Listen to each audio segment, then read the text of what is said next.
the lead at the Hub for Education, Law and Policy at Azim Premji University.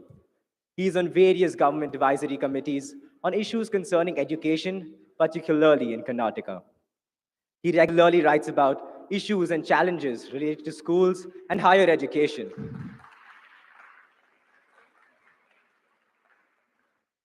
He also conducts field activities through workshops on educational research, deliberations on issues related to teacher education, and a variety of engagements on education policy discussions. We also welcome our esteemed guest of honor, Ms. Divya Balagopal, Senior Partner at Mundkar Law Partners and Inventure's Legal Counsel. She's a specialist in education who has been a part of the drafting committee of the Karnataka State Child Protection Policy. With great pleasure, we welcome Ms. Harshita Venkatesh, Program Lead of Be Engaged, and our amazing and incredible liaison support for all our BPAC workshops. You've made possible our impactful field visits and interactions with the civic and political leadership in Bangalore. Our students' perspectives have been enriched.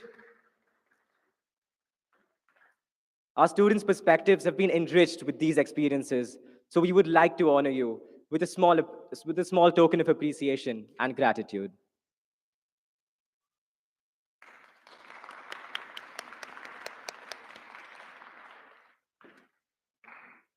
We are also delighted to have with us today our CEO and Managing Trustee, Ms. Nurain Fazal. Thank you so much, ma'am, for joining us today.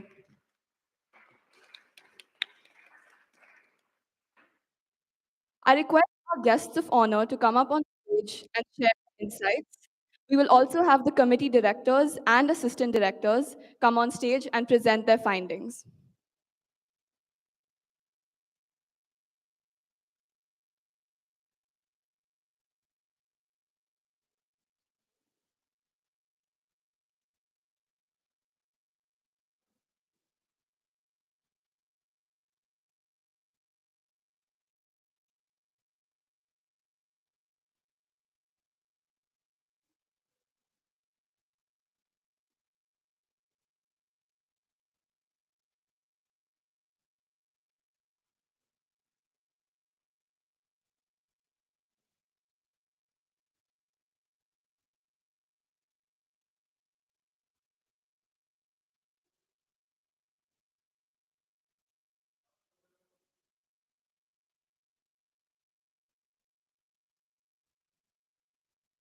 Ms. Divya has reached the campus. We'll just wait a couple minutes to join her, for her to join us.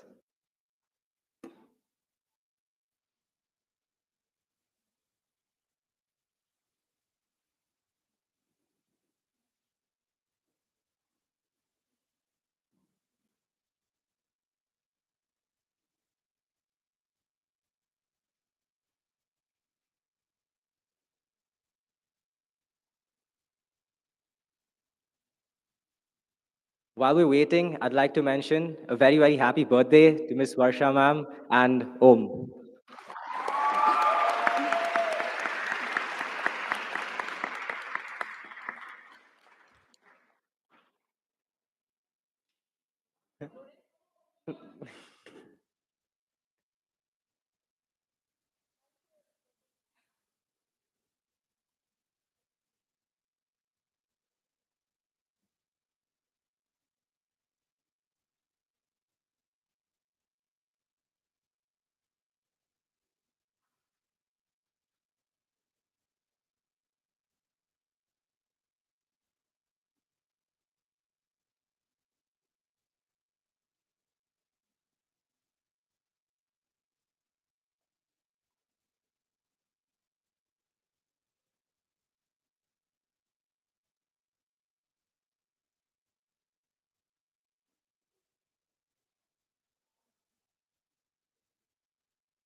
Everyone, please put your hands together once again for our esteemed guest of honor, Ms. Divya Balagopal.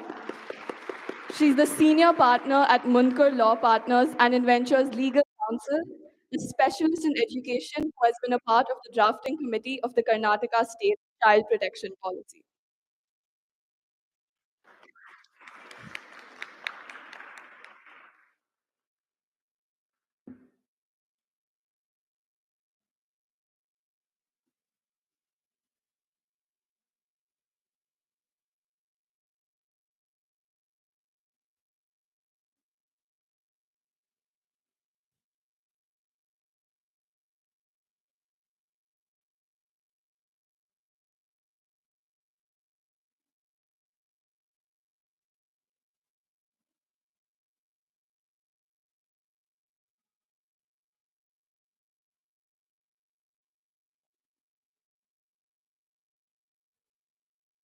We begin with our first committee, which is the All India Political Party Meet.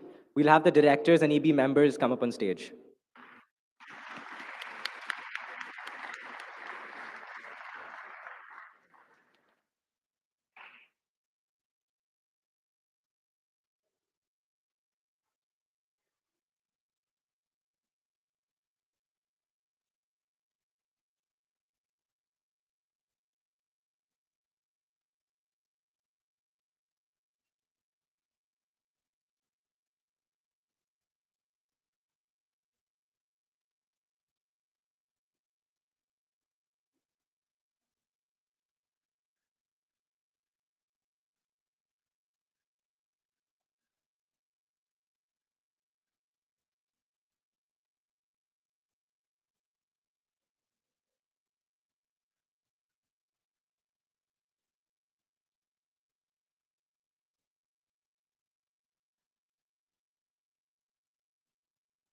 Uh, just another reminder, I request everyone to check that their phones are on silent or switched off.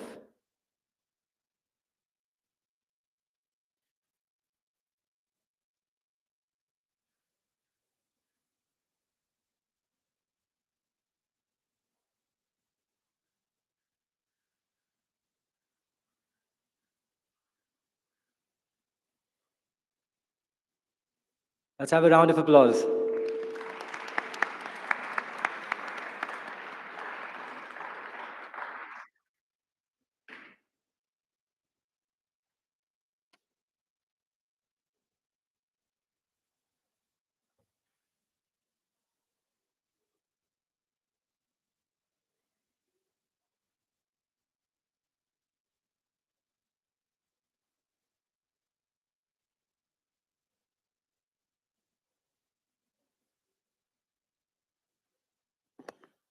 Greetings, honorable delegates, faculty members, and our esteemed guests of honor.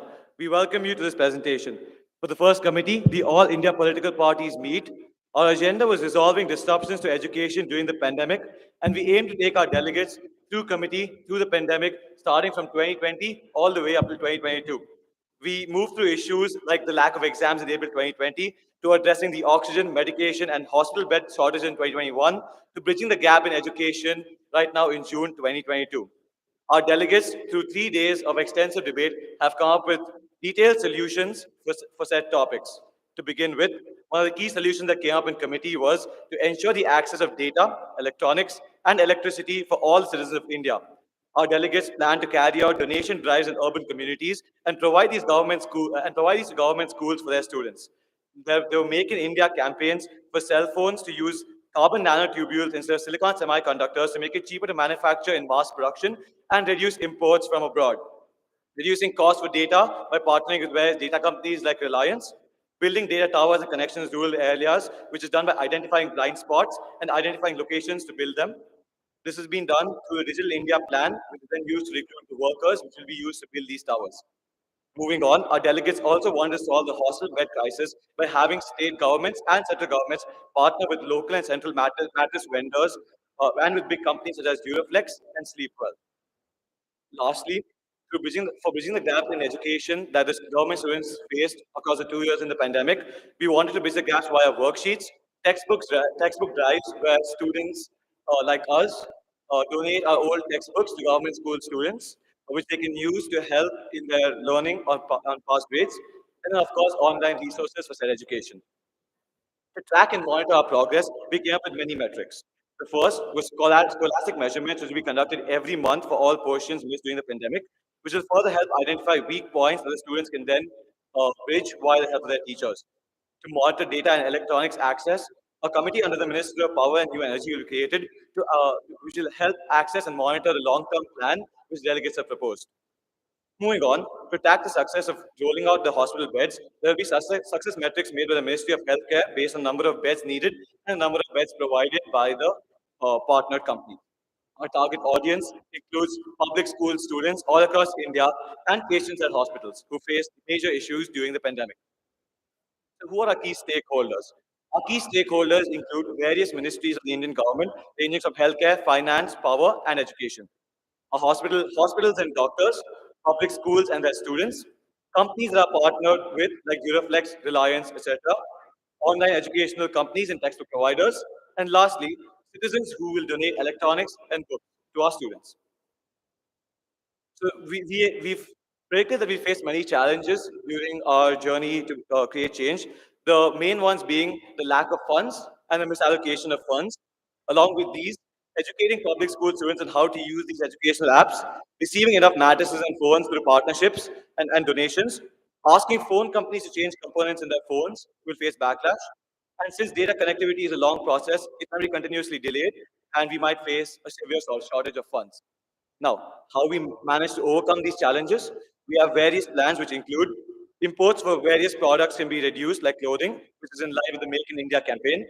Have teachers and help students navigate through educational platforms during the bridge courses, and provide phones and mattress companies with tax incentives to help them partner with us and provide government school students with the required materials. That's the IBPM, and thank you, delegates.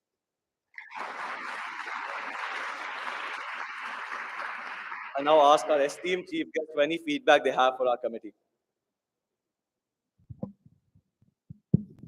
First of all, I'm really, really sorry for being late. I had no idea I had any role to play today. I was just coming to watch. So I'm very sorry to keep all of you waiting.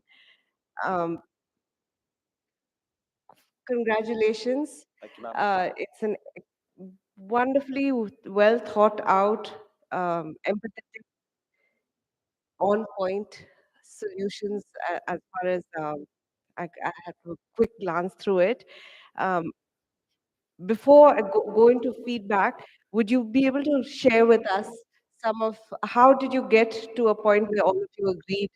Was there consensus among all members on what you should do areas like you've chosen data and electricity, electronics, and beds? Was there consensus right from the beginning? Ma'am, no, not right from the beginning, but then we encouraged our delegates to be diplomatic and include everyone.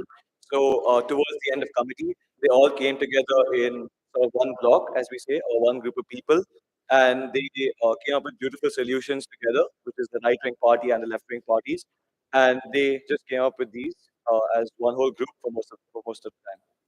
More specifically, how did you get people to a common platform when there's so many different issues? I'd love to know because this is something we struggle with as adults, trying to find one area to engage on. So, what was your experience?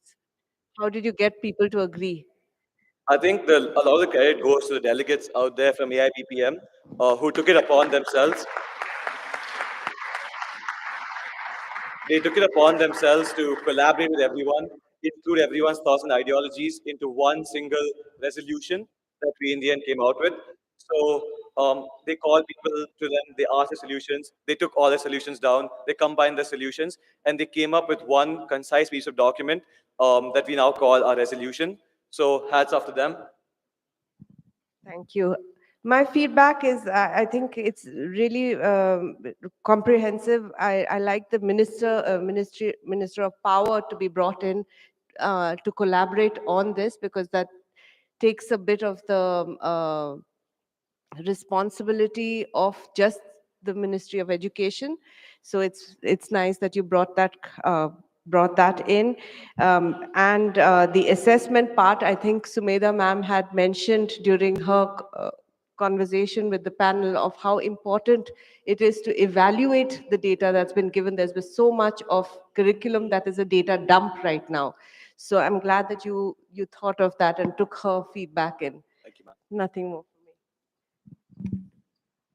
Thank you so much. First up, congratulations to the group for having come out with something like this. And I think, as you already been told, it's very, very comprehensive. Yeah. Just one question, more for my clarification, and I think I missed out on being part of, this wonderful program because there would have been so much to learn from all the things that you've done together.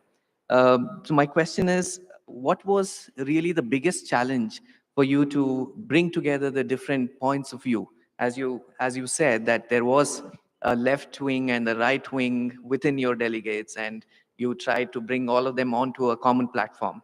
And as we adults experience, that's really what we struggle with out there in the society on anything that you take up. So what was it that was the biggest challenge, and what strategy worked best for you to bring these different opinions and emerge with a consensus through the deliberations? So towards the South Committee, as I mentioned, they weren't all in one block; they were separated. But then soon they realized that they all had one common goal.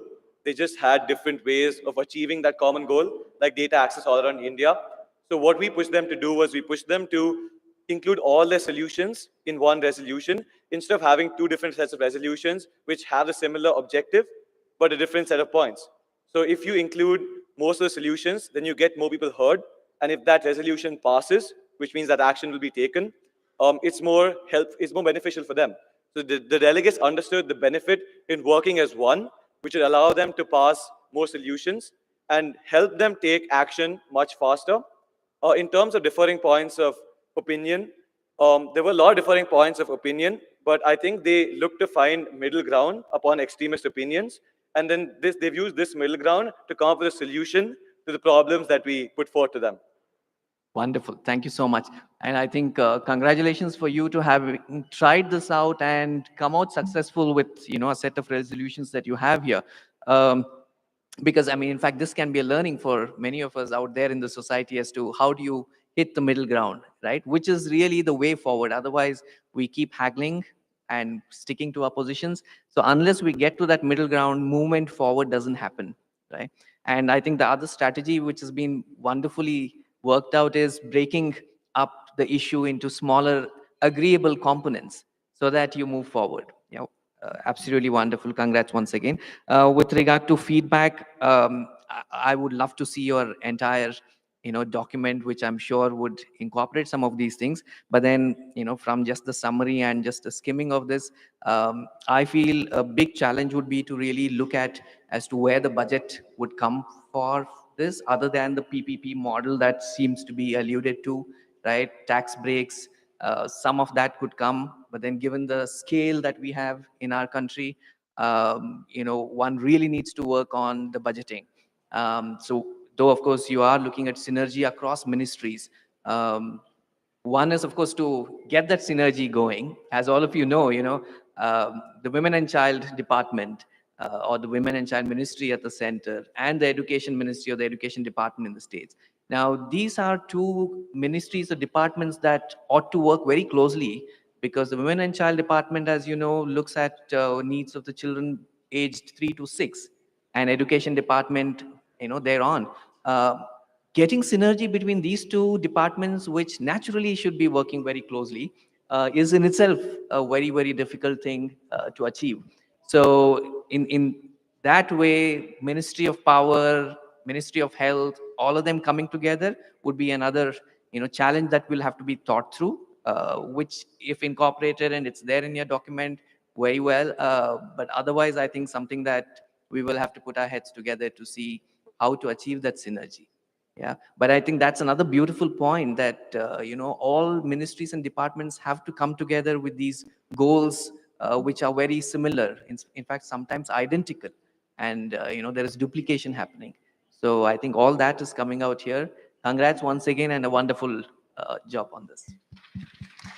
Thank you, sir, for your feedback and your valuable time. Thank you, ma'am, too. I have one request. Can we have Nurain ma'am here? Because she asked the toughest questions. In my life, I have never gone through a document as minutely as when she looks at it. There have been documents we have worked together for 10 years, and she still has questions on them. So, everyone, I think the person with the hardest and toughest questions should be up here.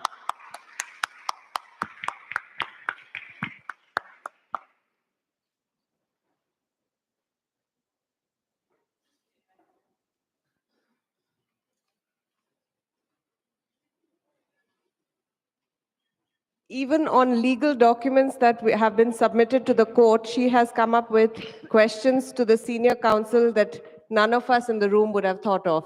So this is harder for the committees to deal with. We are the easy ones. This is too much pressure, Divya.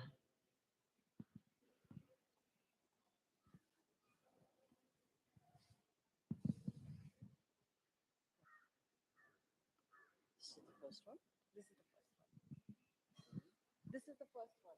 The first committee. Sorry, you want me to do something now? You want to ask them questions, your feedback. Okay.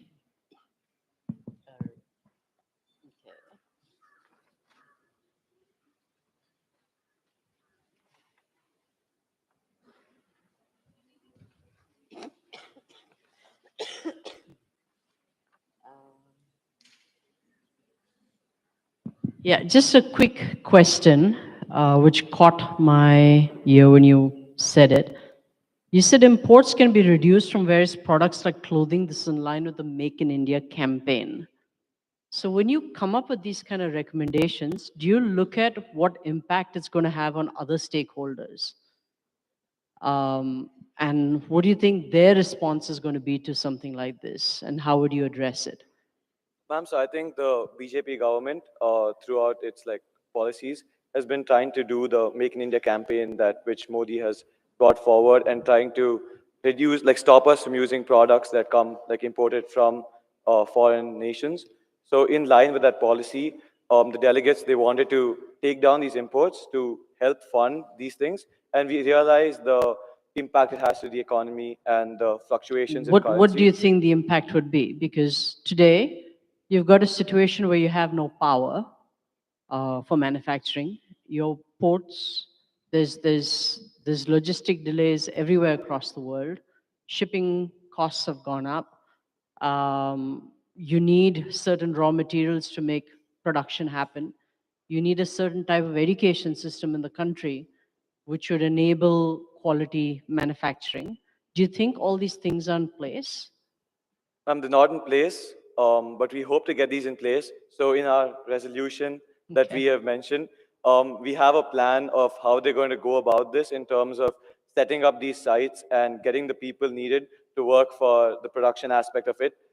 We understand the concern of logistical delays, which we've mentioned in our challenges. And we had to find a way to overcome those delays and cover up the funding for those delays and even for the production Okay. of said mobile Do, towers. do you know what the lead time to set up a manufacturing plant would be, or the kind of No, capex ma'am. which is required? No, ma'am.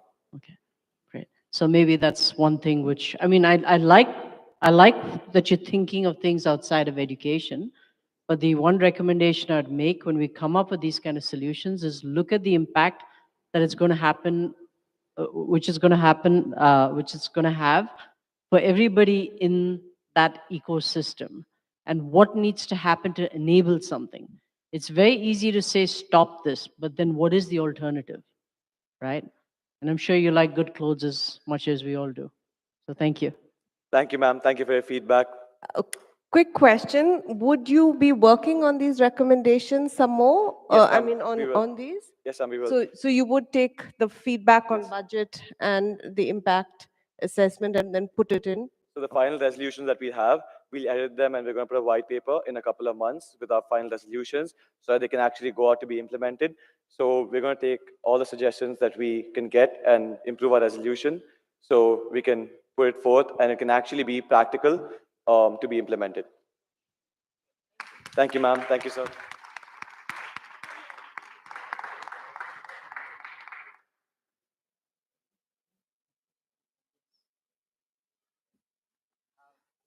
thank you for your valuable insights. Sorry, just 1 second. Yeah. If somebody could just explain what the process and what each committee worked on before they come on, that'd be really useful, and who the delegates are. Okay. Thank you. So I request the directors of each committee, before you all begin, please give them a brief of what your committee worked on. So now we will move on to civil society. Can we please have the committee directors and assistant directors come up on stage?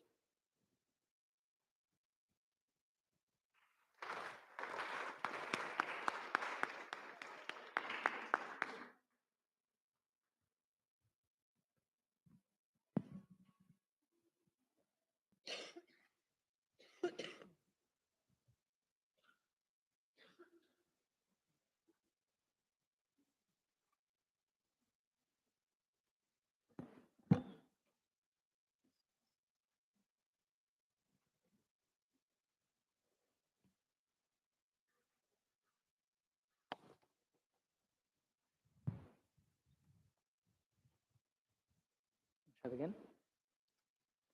Hello, everyone. We're the civil society, and our agenda for INYP 2022 was working on teacher upskilling and technical infrastructure. And the goal of the agenda was to bridge the divide between teachers and students and to equip teachers to effectively accommodate a broader range of student needs, including a significant importance to the mental health of the students. So we had a couple of really good solutions in our committee, and one of the main solutions that we had is a creation of a free app made by the government or partnership with private companies. It's available to translate in 26 languages and more, and where teachers can effectively communicate with each other. It's a social platform, and it will include a forum where teachers can collaborate resources, external links, along with posting of job vacancies across the country. The second thing that we have is a free online pre-recorded programs with over 40 to 60 videos in 26 languages, where teachers can be upskilled in areas of teaching differently abled kids and identifying basic mental distress in students and providing appropriate counsel. Providing methods to better teach liberal arts, including but not limited to literature, economics, psychology, political science, and sociology. Furthermore, with the help of state governments and local panchayats, they're also trained to identify important traditional and cultural factors and be aware of the sensitivity of these topics, especially while training their students in sensitive topics such as sex education. So you might be wondering what the metrics are to track and monitor these solutions after they're implemented in the real world. And an important way to track and monitor how they're doing in the real world is through views on the videos, for example, in the courses that my fellow director talked about, engagement with the videos, downloads for the app, and the engagement with the public social platform as well. Another way we can measure this is through field visits by local NGOs or private schools, such as what Inventure Academy has done, to assess if the content is being interpreted and applied effectively to the schools. Our target audience is teachers, particularly in Tier 2 and Tier 3 schools, to be upskilled. Although Tier 1 teachers should also be aware to learn about culture and tradition and are also encouraged to engage in doing so. When it comes to breaking the stigma, there are many challenges that we face. One of the challenges that we are going to face is the stigma surrounding career options. When certain sectors in our society only see the career options as doctor, engineer, lawyer, or civil servants, what this aims to do is break that stigma and educate the parents and the students of further choices that they have using liberal arts. Another area of where we have to break the stigma is surrounding sex education. Because of this, we're going to because of this, it's important to educate the parents as well as the students of the importance of sex education. Furthermore, the digital challenge that we might face is the digital divide between rural areas and urban cities. To do this, we can use field visits with local NGOs and private schools through a PPP model. I think that's all we have as civil society. I'm absolutely super impressed with the, the, the, the idea of an app. But I want to yield my time to Subedha ma'am because she is the expert on how good this solution would be. From my point of view, to have an app that will, where teachers can collaborate across the country without barriers, without anyone telling them how they should speak, whether it's certain opportunities or critical health, is fantastic. But I'm really not the expert, so I'm going to give, while they speak, I'm going to give this to Sumedha ma'am.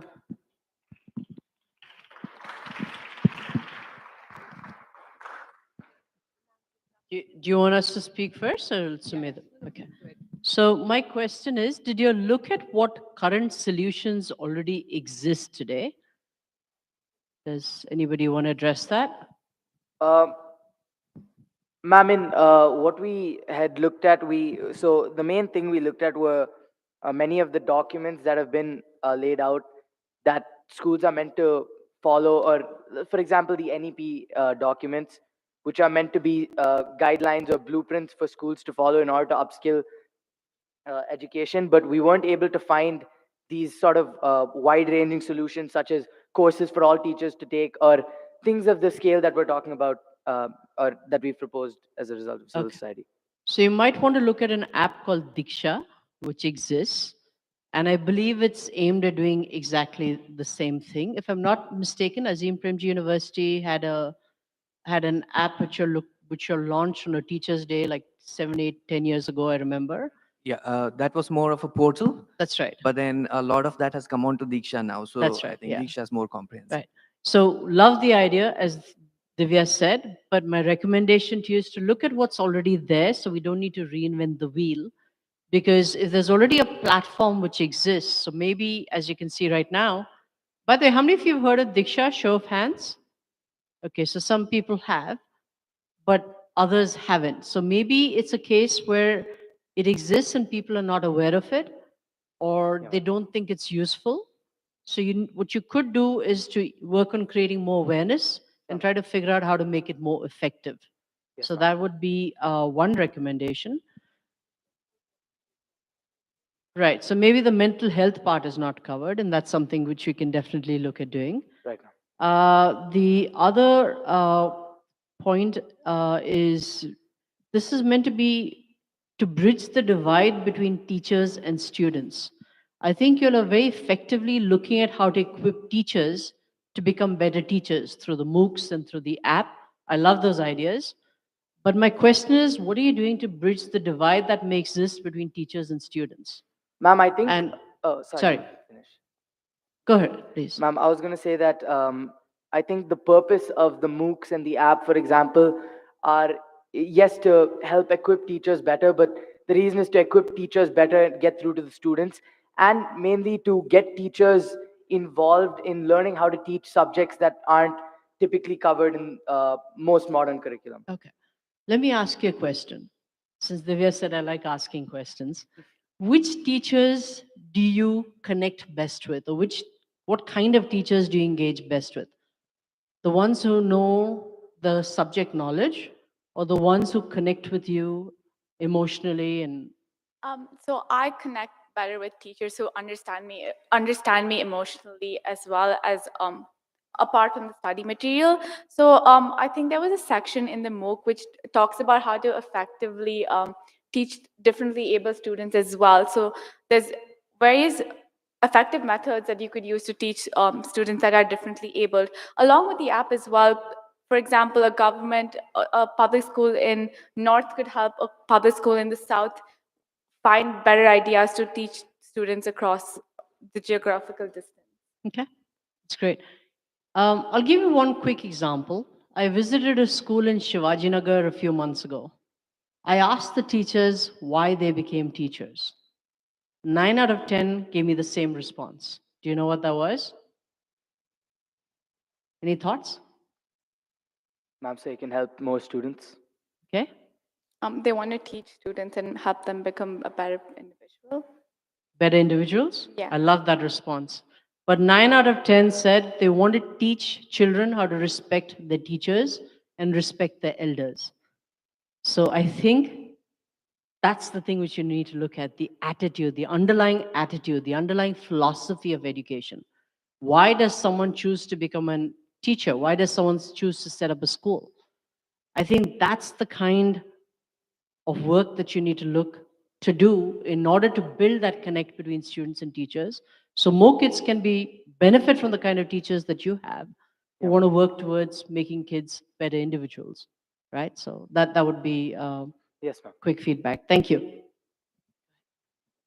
Uh, would Sumaida ma'am be going and then I could come? Okay. Thank you once again. And I think, the topic that you picked and the focus on issues such as sex education, which, as you can see, particularly in the public schools, is non-existent, right? So these are, I think, well identified, and congrats to the entire team of delegates to have, identified these. And obviously, I think they're also coming from what you have experienced through your school years. What I wanted to ask you is, you've also had visits over the last 3 days, and I guess even before that, while we were discussing in your own places, you did make visits to public schools and to environments which are beyond the environment that you are aware of, right? What kind of insights did you get from those visits, which informed your resolution? Right? Because from our own environments, when we think of a particular problem, there is a certain set of things that we would like to do, and there are a set of resolutions that emerge. When you go into these environments, which unfortunately, kind of society that we have today, these environments could be in our neighborhood, but they're foreign to us, right? Now, this project has given you that exposure. So, what insights did you get from these? So a couple of insights that I had when I visited the government school is that when I asked a particular example, when I asked, I think she was in ninth grade, I asked her what's her future job, what she plans to be, who's her role model, and she said she really wanted to become a fashion designer, but she has no idea how to do so. She has no idea the steps on how to achieve, and she said that her teachers only know how to train her in NEET, JEE, and the common stuff that most Indian parents require ask their child to do. And then she was like, my dream has been to become a fashion designer since I was a child, and I'm really, really, really looking forward on how to become a fashion designer. But none of my teachers, they really want this, they really support me a lot, but they have no idea how to guide me. So I think one of the main insights that I had through this is the teachers and the students as well, they want something, but they don't have the resources to equip them to effectively teach the students and themselves better. So I think one of the main insights that I had is more career guidance and more resources apart beyond of what's there currently, to like help students actually understand and realize their passion. Anything else you would like Straight. to add? Yeah, so I agree with her on the side of teacher upskilling. I also think that another common theme throughout the government school visits was that they lacked a lot of technical infrastructure, which is also a part of our also a part of the agenda for civil society.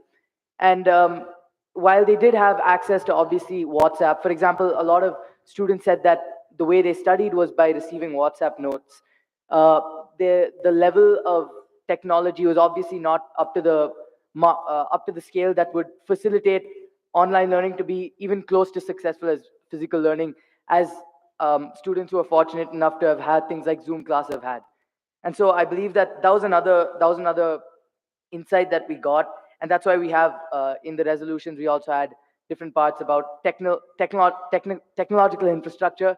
And but I do believe that could be a slightly harder problem to tackle, just because of how for many of the tier 2 and tier 3 schools technology is prohibitively expensive. And so I think that's another thing that we have to be working towards in the future. Wonderful. Thank you so much. Sorry if I may just Please. very quickly Yeah. a follow up on what you talked about just now. I love the idea of career counseling. What you might want to look at is connect with Divya here.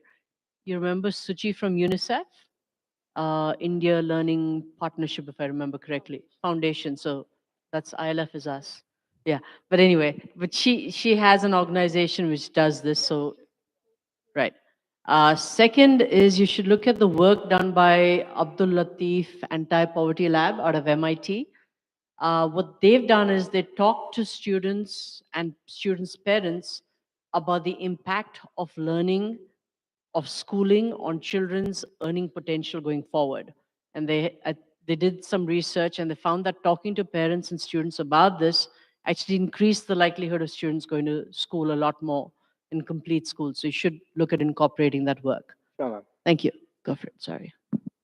Yeah, thanks. And, it kind of connects as well. I think the whole issue here with regard to mental well-being is one, of course, awareness, but two, and you did mention that when you did engage with teachers, you did see that there is a lot of requirement in terms of helping them also professionally develop to be able to cater to these requirements.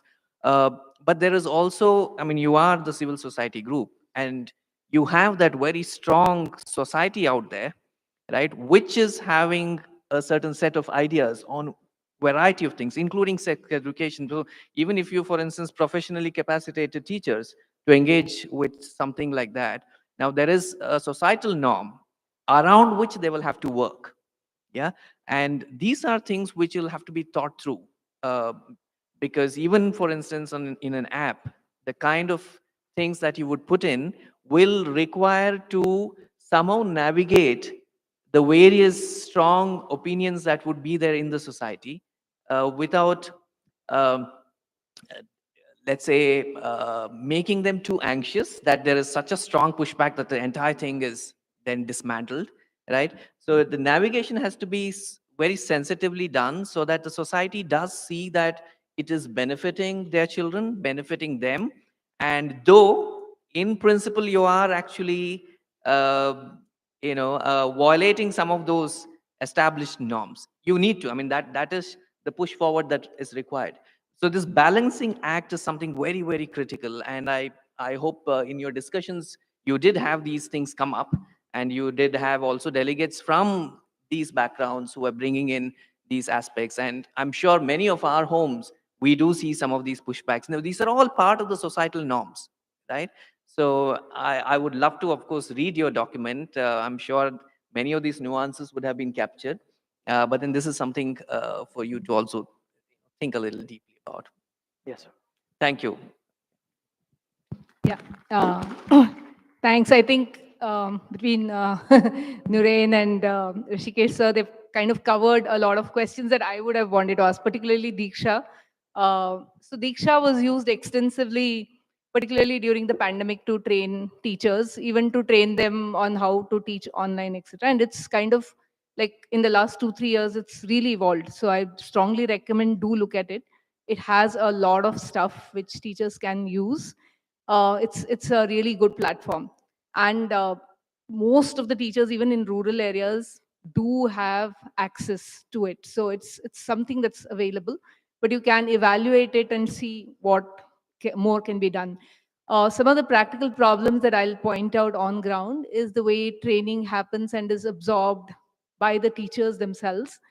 They are typically under a lot of pressure during the day, with a lot of other data, etc., that they have to give out. And they are also very set in their ways. Government jobs are permanent jobs. And this is, I'm talking specifically with respect to the government teachers. So what happens is when you put on one more training, it becomes one more thing to check off for them. And I've seen this in school, in a lot of schools, even Diksha. A lot of times the program's just running and they're doing their other work, and then they just go and answer questions and it's finished, right? A lot of that training never actually gets done, and therefore there's no question of it being taken back into classrooms.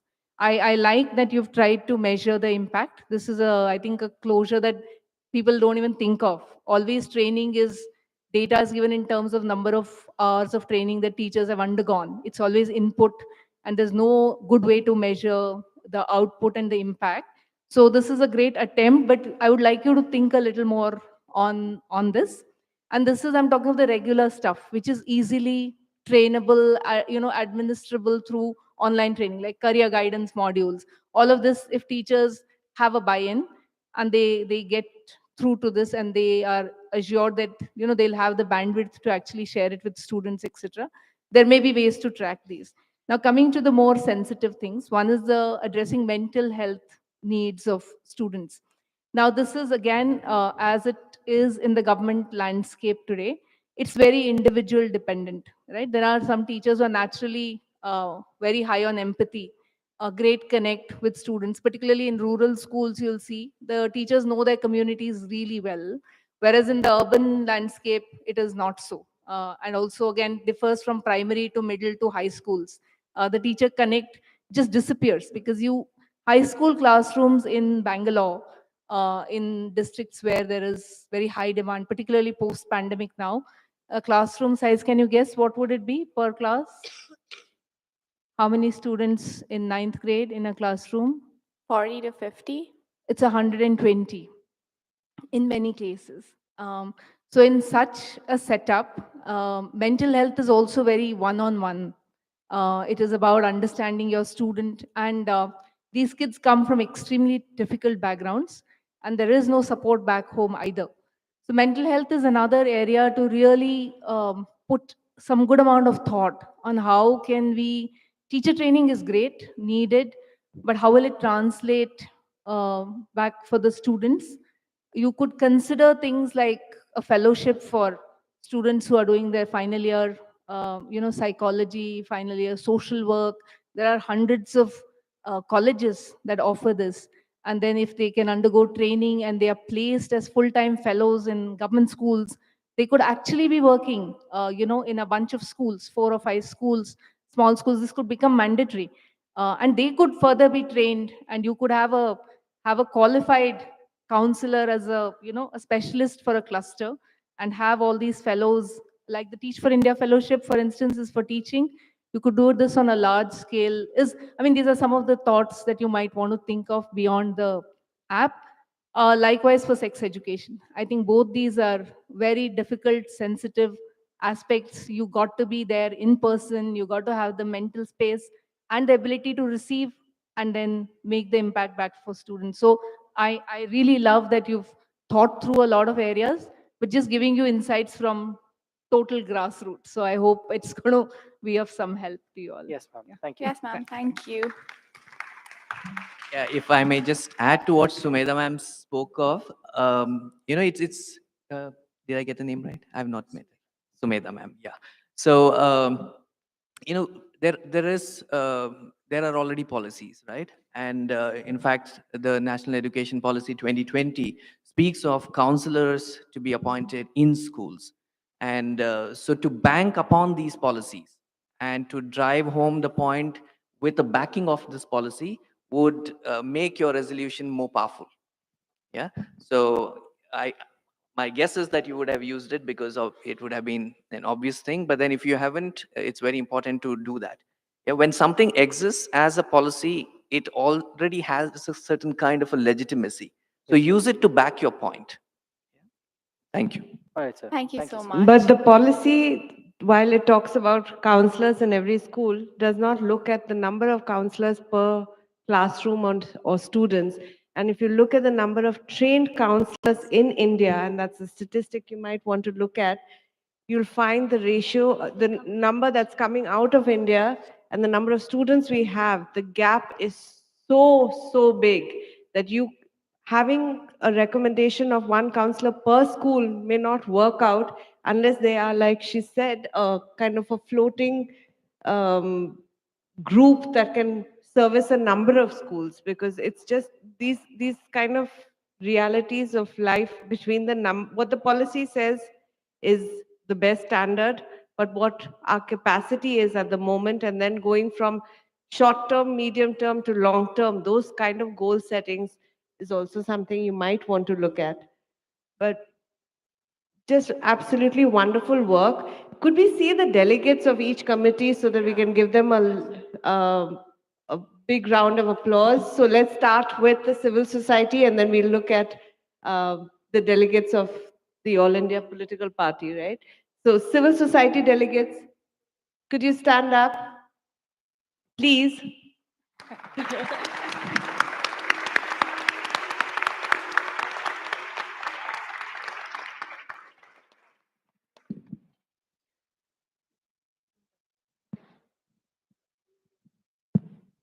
Congratulations, civil society. And may we have the All India political parties, the opposition? Could you, stand up, please? Well done, brilliant recommendations. And most importantly, I was so blown away by the way you all were working together.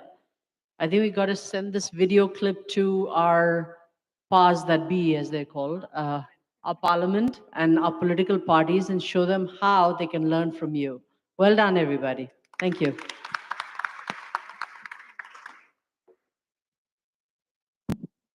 Thank you so much, ma'am.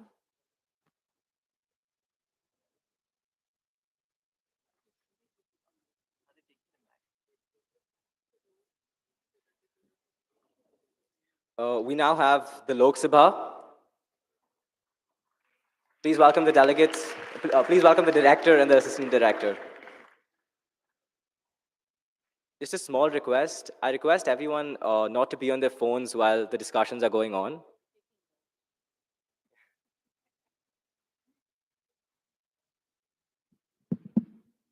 You're taking notes and doing research, right, everyone? Yeah?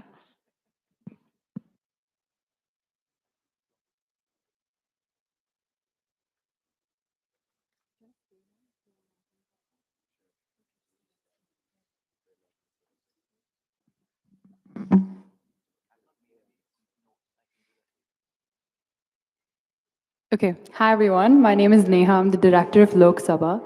So our agenda was the universalization of quality post-pandemic education in India. So what our agenda covers is bridging the educational gap that a lot of students face during the pandemic, as well as trying to get access to education to students from all kinds of backgrounds. So access to education during the pandemic has been inconsistent across the country. Out of the 307 students across 6 different schools that we interviewed on day 2 of INYP, almost 30% were unable to attend online school during the pandemic. Difficulties in conceptual understanding was a recurring theme.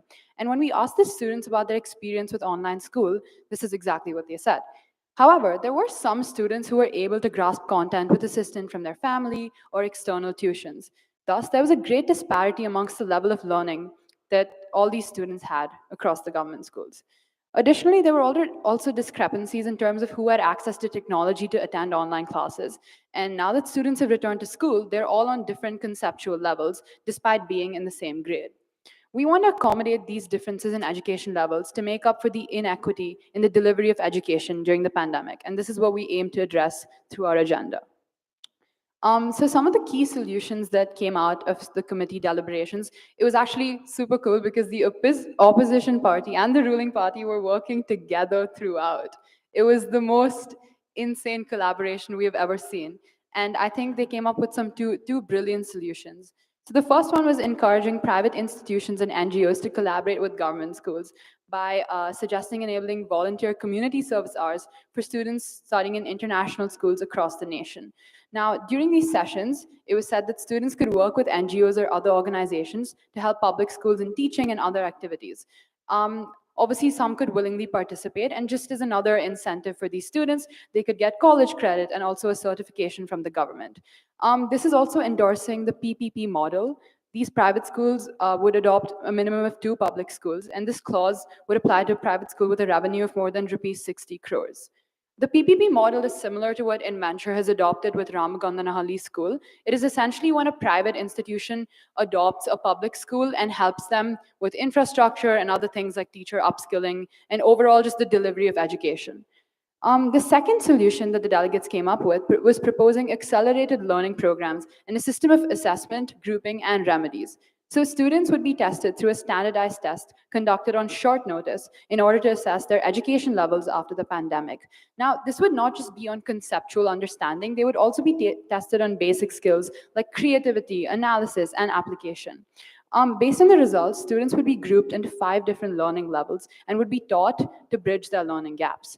2 hours a week would be dedicated to peer-led learning as well. So students of higher learning could teach other students that were at lower levels. The students could contribute to sessions in one of 2 ways. They could either curate the resource materials for the sessions, or they could even volunteer to teach people at lower levels to help bridge that gap.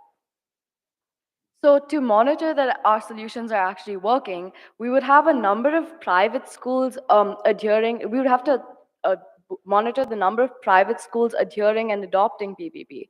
We will also conduct field visits that will be conducted by NGOs and to assess how beneficial private schools, resources, as well as student volunteers in enhancing the education that government school students receive. The metric of the number of students who are able to progress to the next level will be monitored through monthly testing, as aforementioned, to monitor students' progress. Our target audience are mostly government school students. The key stakeholders in this solution that are NGOs, private schools, and public schools, and teachers will also be involved in coming up with a curriculum to test it. And obviously, we do acknowledge that our solutions do have a bunch of challenges. I think primarily off the top of my head, two of these would probably just be that convincing private institutions and incentivizing them to adopt and partner up with government schools.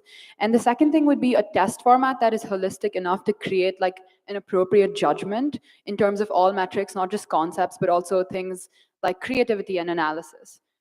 In terms of how we could potentially overcome these, the Ministry of Education could maybe rework the criteria for school rankings. They could include one more metric wherein if you've adopted the PPP model, it could sort of help the school rank higher. And the second thing would be employing a group of expert academicians or scholars who could work towards finding a rubric for standardized tests.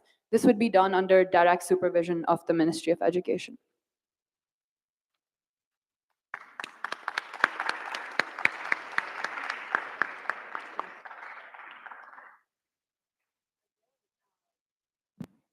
So impressed by the fact that you have used your field visit to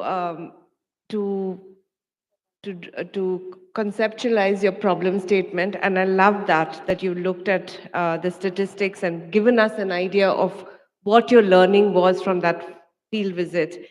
The other thing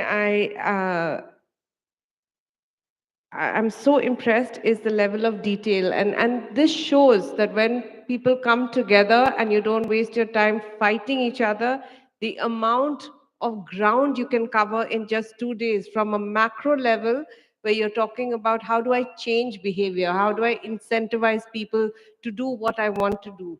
To move behavioral shifts to down to the number of hours that you think will make a qualitative difference in providing universalization of education, which is your goal here. So that range is only possible when you're aligned. And I'm glad you shared that with us because I was wondering how you did so much and what a detailed recommendation you have given us. I think Nurain ma'am will let you know more about whether the 60 crore benchmark is too high and whether you need to lower it. Of course, there are more details in terms of budgets, like we have given feedback on to the other committees, but as a start and the amount of detail that you've gone into, it is fantastic. So congratulations to all of you. And the delegates, can we see you?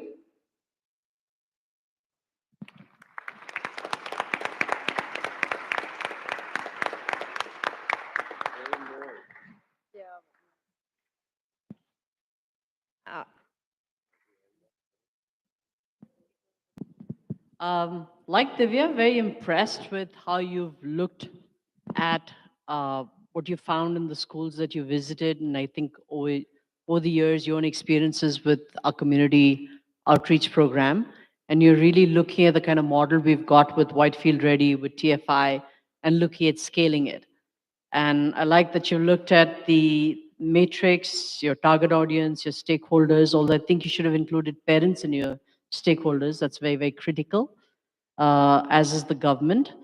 You've looked at the challenges, you've come up with some ideas, but I think it's too dependent on this private school partnership piece. I think you need to go broader than that. The fact that there are not many private schools have voluntarily come forward to adopt government schools and take responsibility for the quality of learning in government schools should tell you that there'd be a certain reluctance perhaps from their part. Maybe it's a lack of incentive, maybe it's a lack of ability, maybe it's the kind of obstacles that they may face in a government school.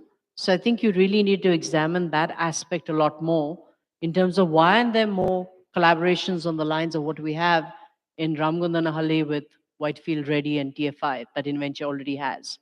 What's make it successful? Under what conditions would it not be successful? And further, yes, 60 crores revenue per year is a lot. Most schools would not have that kind of revenue. So I think you need to look at various types of schools. So let's say you say that XYZ public school could be a potential partner for Gunjur government school. Look at what private schools are in that area. You can quite easily find out the fee of that school. You can easily find out what number of students that they have in that school. Do the math, you'll find out the revenue of the school, right? So do that kind of thing, and also go and talk to other schools and say, hey, would you be interested in this kind of partnership? Further, you talked about 30% of students not having access to digital during the pandemic. So I think that's one area you should have explored a bit more, because you highlighted it as a problem, but didn't really go more into depth in terms of how you could try to solve for that. And also access to the kind of support that they could have had at home. And I think this is an ongoing issue, right? Pandemic or no pandemic, we need to look at ways in which we could address that too. So look at solutions beyond private schools partnering with government, or just say, fine, we think this is the way to work, but make it bigger. Because right now, even just in Bangalore, I think you won't even find 10 schools that meet this criteria. If you look at a revenue of 60 crores, there'll be very, very few schools meeting that criteria, right? So good stuff, and good luck taking this forward. Thank you.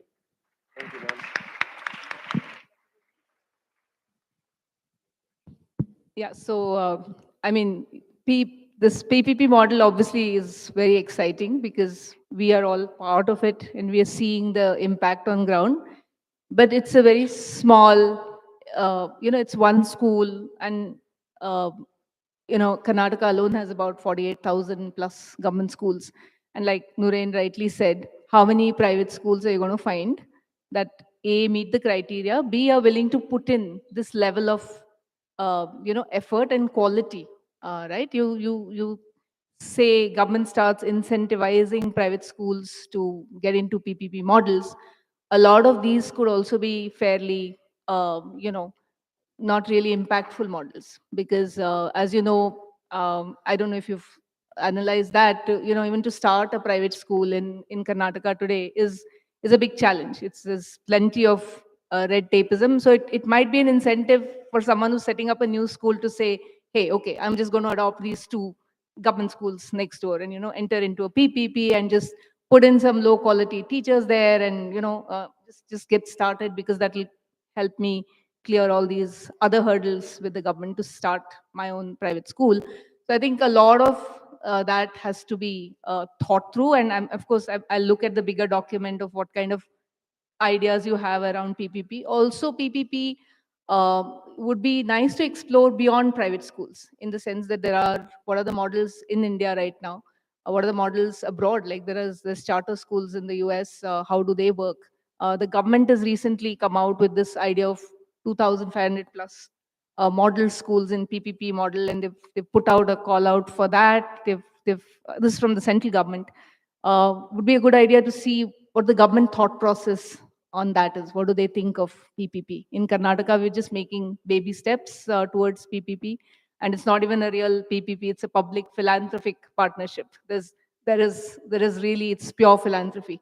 So do look at all this. PPP could be one of the ways to certainly improve quality. I believe in it because I'm seeing it on ground.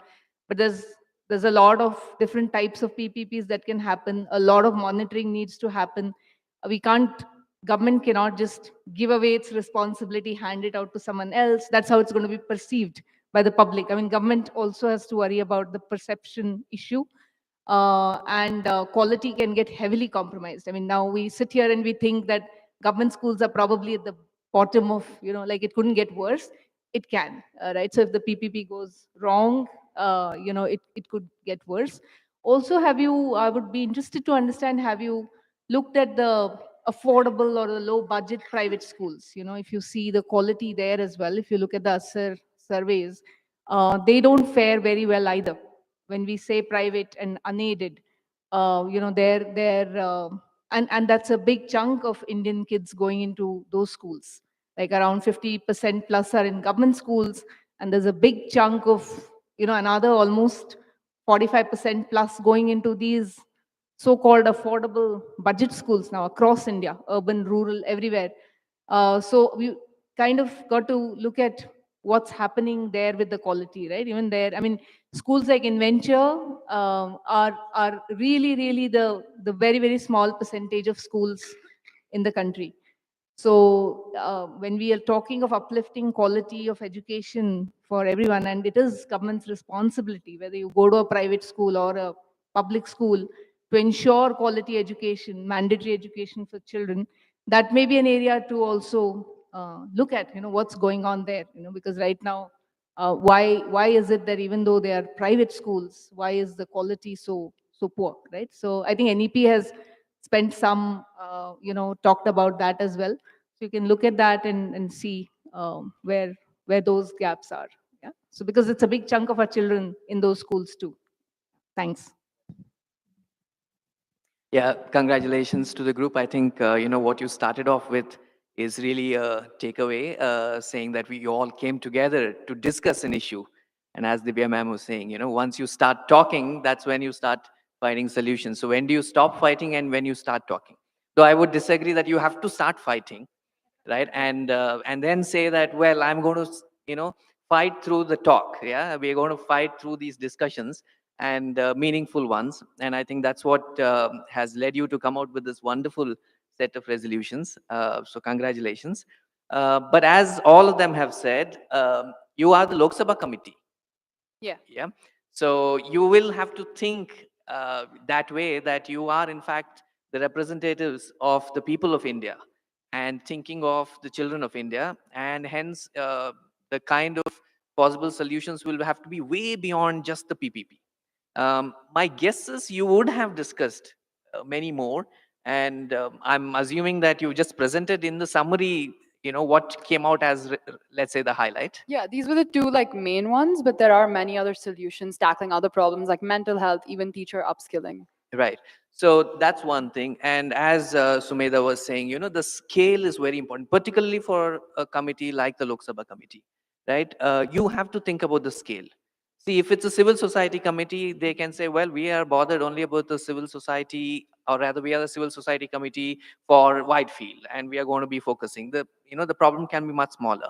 But for a committee such as yours, you are in fact thinking about the 1.5 million schools. Yeah. And in that, for instance, the moment you think of that scale, you will ask a question as to how much would this PPP model go in solving the issues. It will, right? For instance, we have this wonderful example of Ramgunnahalli, yeah, the partnership that Inventure Academy has. But then when you look at such possibilities across these 1.5 million schools, they are just going to be in thousands.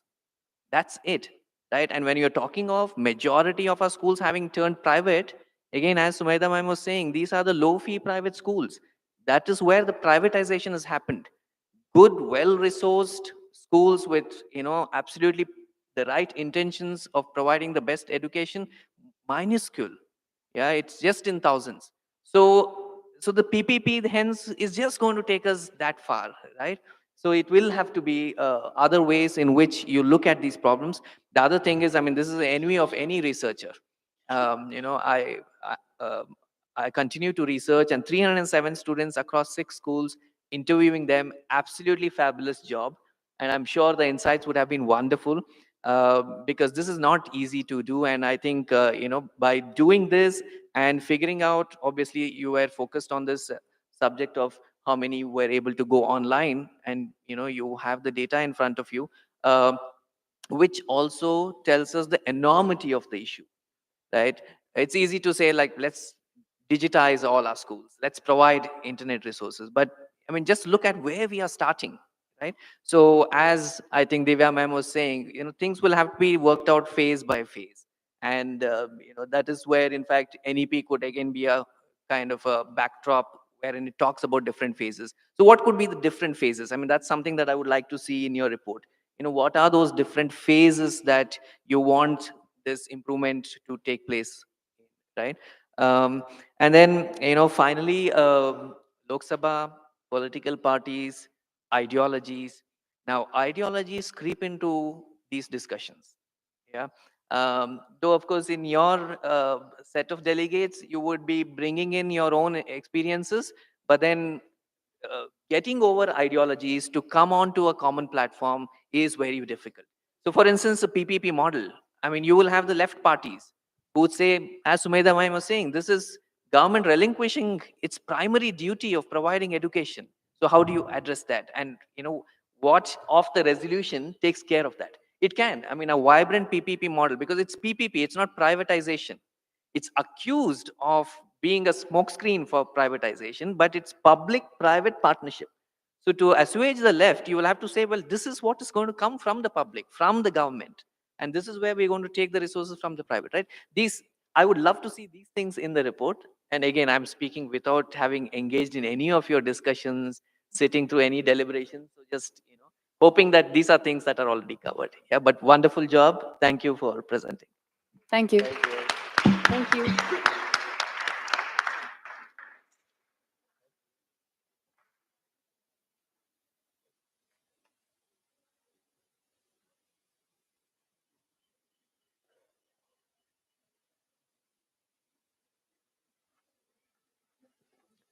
We now move on to Rajya Sabha. Can we please have the chairperson and deputy chairperson on stage?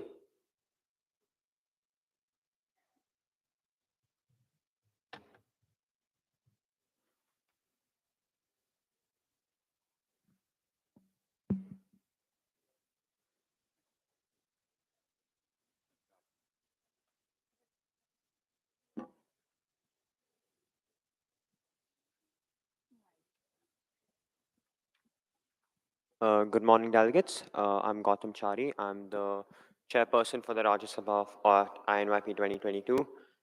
Can I have all the delegates of the Rajya Sabha please stand?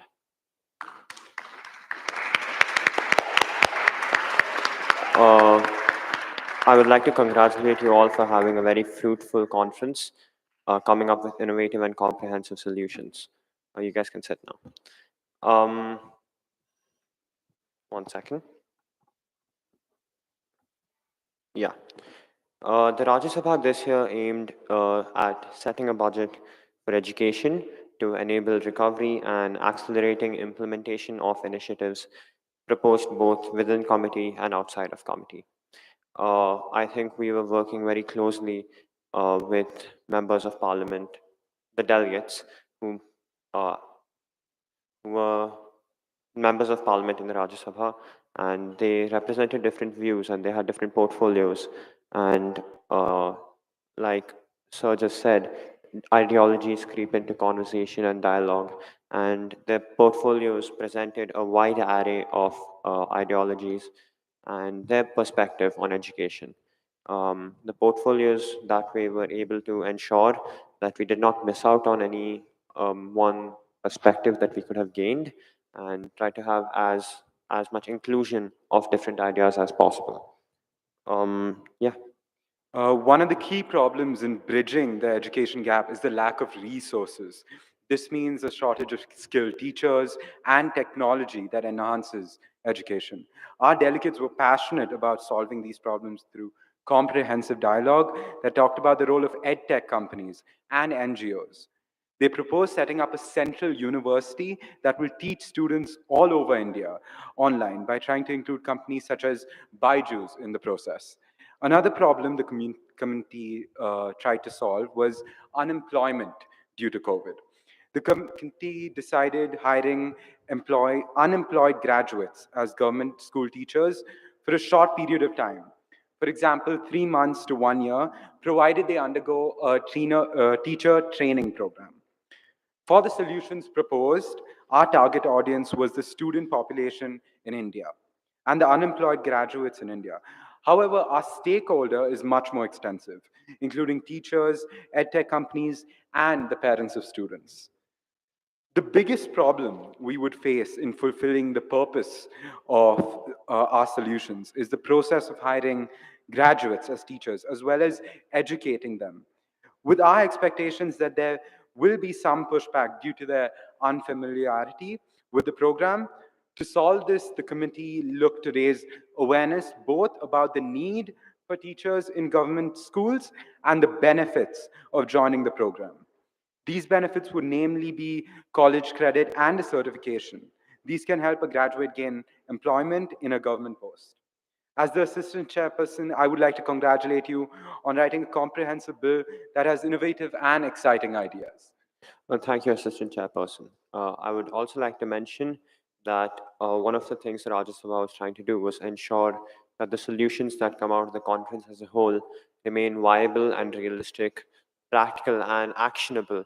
And the way we tried to do so was go through the various working papers that were presented to us by the Indian model parliamentary committees and try to set a budget for them and uh, discuss and debate the different challenges that you would face while trying to implement those programs and give feedback to those model parliamentary committees about the problems they would face. Yeah, thank you. Thank you. That was wonderfully presented and great ideas here. I love that you use the word viable, realistic, actionable, practical, and that, as Rajya Sabha, is a good framework to have as opposed to a civil society where Sir just said that you must push your boundaries, the different roles. That was interesting. What I would love to see, and maybe there's no time for it right now, would be how you increased the budget, because every government reduces the budget, and anytime there's a crisis, they reduce it further. So what got your committee as a group to increase that? What drove it would be something that I'm interested in. And just one last observation very quickly, something I heard from Sumedha Mab, in fact, is that every time we talk about people entering the teaching force for short periods of times, it has a very big negative effect on the psychology of the child, because children thrive when there's continuity. So when we think of government schools and we think of just supplying it with a group of people that continuously changes, you need to might want to look at the effect of that on the quality of education. Yes, ma'am. So, what I would like to say about increasing the budget for education is that I believe delegates, after visiting the government schools that they went to on day 2 of INYP, they really felt that there was a problem that they could see. And they were passionate about increasing the budget for education, but more importantly, ensuring that the budget that is already allocated is used efficiently, because they did not believe that was the case. Ma'am, your second question was? No, I can.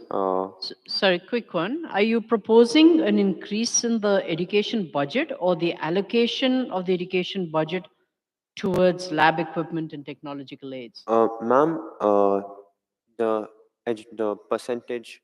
And what percentage of GDP would the education budget be in your budget here? Ma'am, so the proposed number in dialogue and debate in committee was 6%. However, it's not there on the document because we felt that the expenditure on lab equipment was much more extensively debated, and it's one of the key points that came out in committee. Right. You know the existing budget spend is around about 3 point something percent, Rishikesh? Ma'am, 3.4? Yeah, it's less than 4%. So you're basically saying increase it to 6%. I think that should be one of your key recommendations. What I also suggest you do is actually figure out how much it would cost to deliver on the NEP per student. So come up with a number which says, okay, this will be 50,000 a year, 1 lakh a year, whatever you think the number is, multiplied by the number of students, school-going children in the country, see what number you come up with. And I think you'll find that even 6% of GDP is not enough. So this is just a recommendation for you to look at and to go back to government with. Thank you, ma'am. Thank you. We will take note of that. Go ahead, Sumedha. I think in the interest of time, we'll just keep it to one ma'am. comment per panelist here. Yeah, Thank you. I think Divya already pointed out. I mean, the one thing that sort of stood out in your recommendation was about having college graduates teach. So if it's a short-term fix for improving learning outcomes and a very targeted kind of effort over next, say, 2 to 3 years or 5 years, that is something which can be looked at. 1 year is very, very short in any case, but if it is very focused towards just enabling improvement in learning outcomes across the country, maybe something to think about. And I'd like to read your report in detail because you seem to have spent some time deliberating on that. But otherwise, yes, I mean, I think in the longer term, you really need stability in terms of teachers. Yeah, so that's what is my point. Ma'am, so to clarify, the idea that was proposed in committee was that these college graduates are not there to take over a class from another teacher. The problem that the delegates observed existed was the student to teacher ratio was abysmal in most government schools. And I think the number you mentioned was around a plus 100 plus. So the college graduates who do go into government schools, it's similar to an internship where they act as an assistant to the teacher in ensuring that the teacher has an easier time handling the 108 students in their care. I think the point here is it's a good idea in terms of addressing the shortage in terms of quantity. But the question is, how will you address the quality? Goes back to my question to the teachers I asked, why did you become a teacher? Right? So you always, with any recommendation you'll come up with, focus on the why. Why should someone do this? Thank you. Thank you, ma'am. Yeah, congrats. I was very impressed reading the set of things that you have come up with. Just one quick clarification. You've said that you've looked at the feasibility of proposals by Lok Sabha. So you were referring to the Lok Sabha committee and what they proposed? Yes, Yes. sir. Okay, and said that 7,000 crores would be required. Yes, Okay, sir. so since we're going to limit only to one question, I'm going to once again reiterate the fact on understanding the budgetary allocation. See, whatever, even the current budgetary allocation, if you look at how state governments spend the budget, between 75 to 95% of it goes on teacher salaries. Right now, if you are saying lab equipment, it is over and above that. Whatever is left, between 25 to 5% is all that is left, right? And you are then in another subsequent resolution saying that you need more teachers. So you will have to understand as to how is it that this is going to play out, and hence what should be the extra allocation that is required. From 4 to 6% would be barely enough. In fact, given the way you have put out the resolutions, it won't even be enough if they reach 6, which has been the demand that the country has had for 50 years, right? So what is required coming in here would at least put in some number there. Currently, we have an expenditure of about 15,000 rupees per child that the government spends annually, right? Now, what should that number look like? Would 25,000 be enough, or would 50,000 be required? Is something that will have to be calculated, and I think that would be also a very interesting exercise for the group. So would love to see that in your final document. Yeah. Yeah. We'll Thank be you so sure to much. include Wonderful. that. Thank you. Thank you.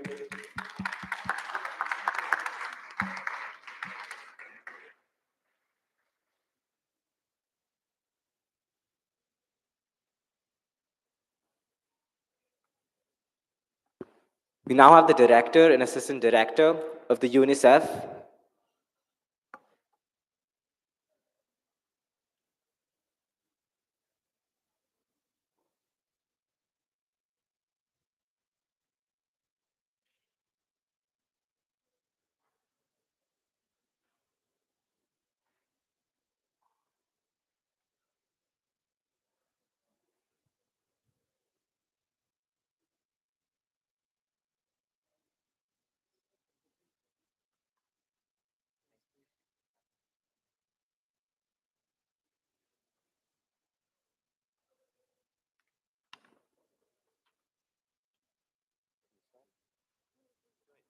Good afternoon, delegates, teachers, and esteemed guests.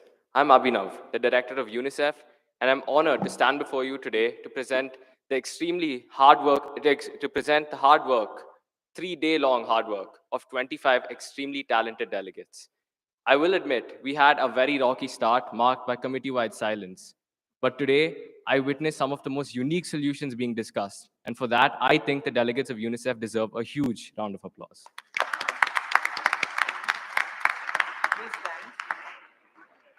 Can we please see the delegates stand, delegates of UNICEF?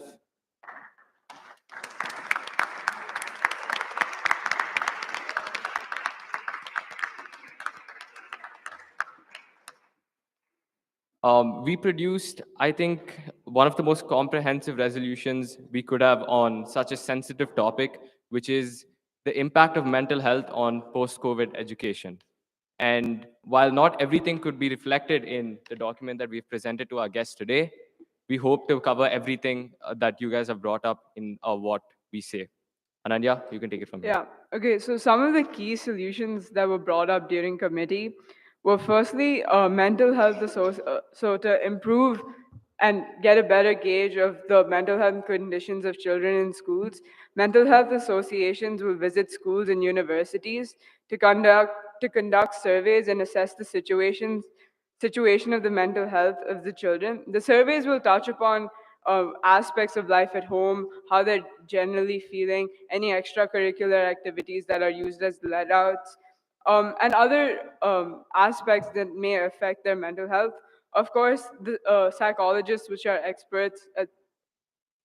the experts, will design the surveys so that they can get the best possible understanding of the mental health of the children. This data can then be used to help children suffering from any mental health issues, and we can reach out to parents if required. These surveys will be conducted every 6 months. The second key solution that was brought out during committee was to increase the number of psychologists, as there's a shortage, and that has increased due to the pandemic. So what the delegates came up with is that they encourage all member nations to include psychology as a curriculum focus, starting from primary school, just to inculcate that into like every child, as well as and lead that up all the way to middle school. This would encourage more students to build empathetic values and a good sense of self in order to help themselves and society. To bridge the gap between more psychologists being available to the public, psychology as a to bridge this gap, psychology as a subject should be encouraged to counter the stigma surrounding mental health. Adding on to this, another solution our committee came up with to increase the number of working mental health professionals was to mandate volunteering work for college students in NGOs in order for them to obtain a degree. By doing so, we would significantly improve the gap between the number of counselors and students. Also, while mental health awareness is a matter that is gaining traction in recent years, its reach is limited to students of private schools in urban areas. We found that the area which deserves the most attention is mental health awareness in rural areas, and many of our delegates expressed interest in using TV programs and commercials to increase awareness in these fields. Okay, so what is our main target audience? Mainly teenagers who go through a lot of hormonal changes during like puberty, when they hit puberty, and as well as children of low-income communities, like the visits we made to Ramagondanahalli school. Who are the key stakeholders? Uh, Essentially, the key stakeholders are psychology centers such as Global Mental Health Association, respective schools in all the countries, and private psychologists that can help teach the subjects in school. Moving on to the challenges that we predict. Obviously, seeing as UNICEF is an international committee, we had a wide range of problems, but here are the common trends.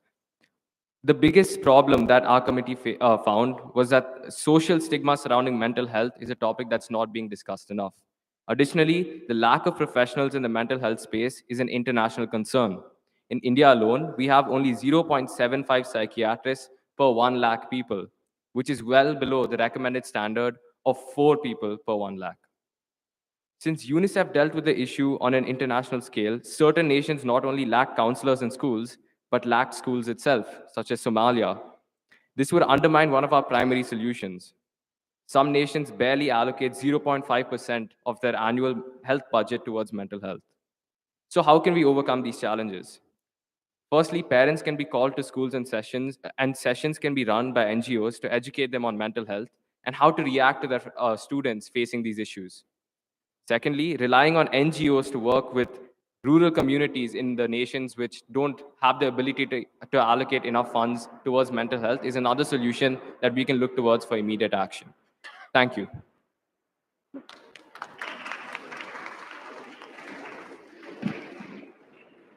Thank you for spending your time deliberating on such an important issue.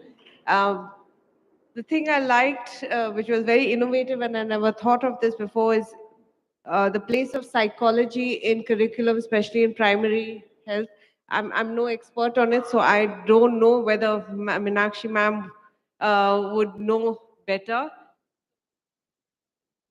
Before I pass this back, one concern is about mental health associations evaluating children. I think that might lead to a lot of labeling and stigma. Might want to think about mental health as a state of well-being, and rather than a problem or an issue that children have, and giving access to any third party or testing agency to children, it gives me anxiety. So that would be it. But whether psychology should be a part of the curriculum, I'll ask.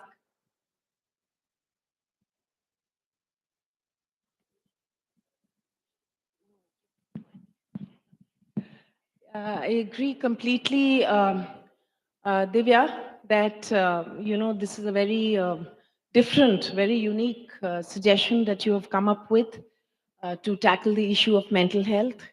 Not sure, we'll have to look into it more, and it will circle around building awareness of mental health gradually before it turns into a regular subject at a later stage, perhaps from later, middle school, 8th grade upwards.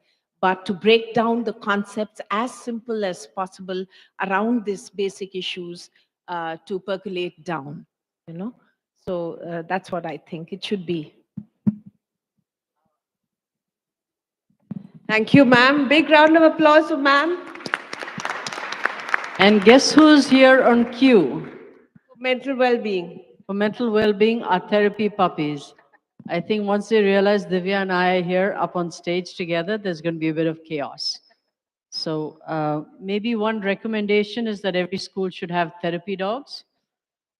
Two, quick recommendation is instead of looking at psychology, and maybe that's a great idea as well, that we could look at the kind of programs we have here at Inventure, empathy program, which we do from grade 6 to 8, the Valuathon.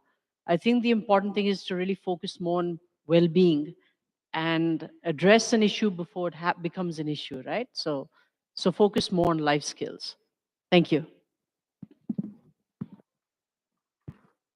Yeah, so yeah, sort of exciting recommendations there. I would also strongly recommend, programs like social emotional learning programs that we are also trying to implement in Ramgundnalli school.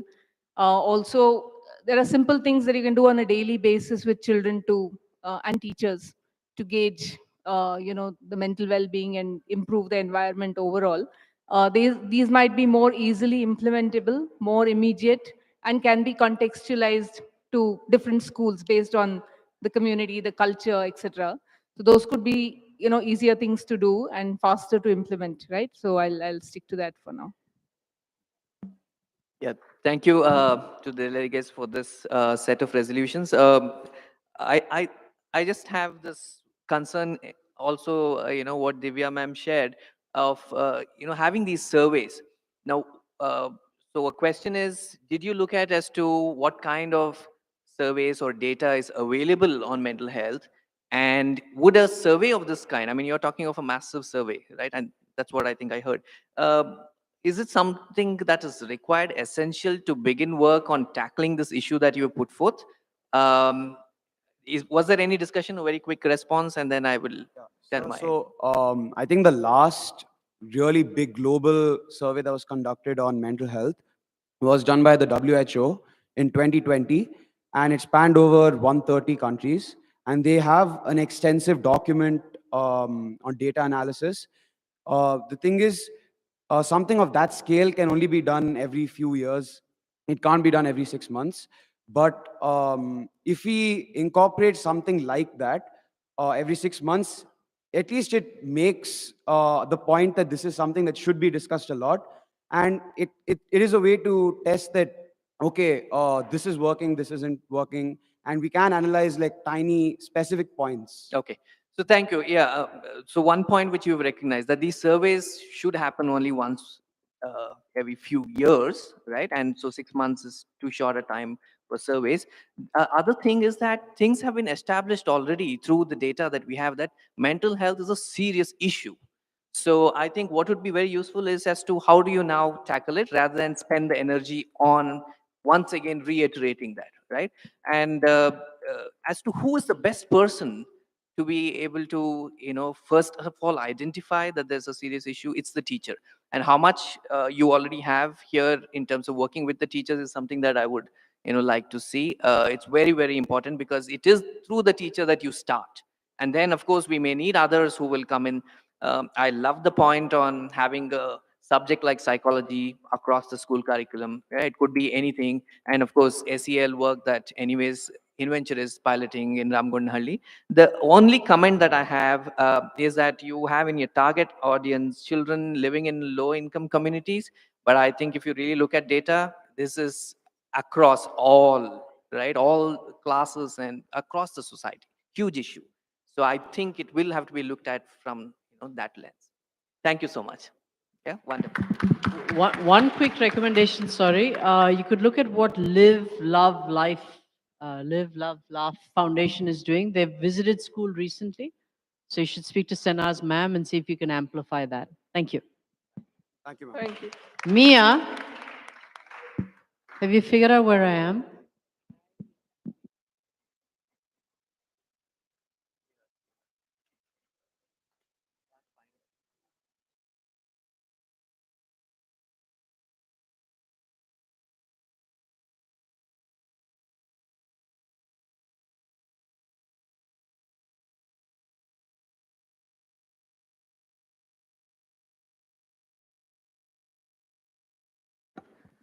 Thank you so much, ma'am. First of all, can we have the delegates of the UN Legal Committee please stand? Over the last 4 days, our delegates have done an absolutely wonderful job of examining our agenda, which was looking at durable solutions for refugees with a special focus on education.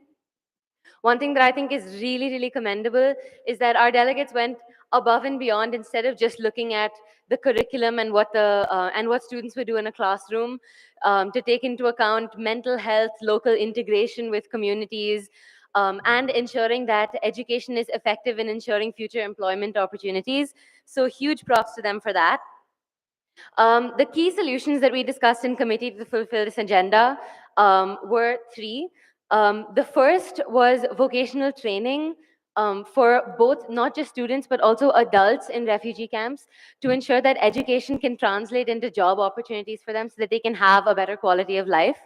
Um, the um, the second one was integration of children in refugee camps into surrounding schools already in the country, so that they have access to better funding, better resources, and a larger a larger base of students for them to interact with.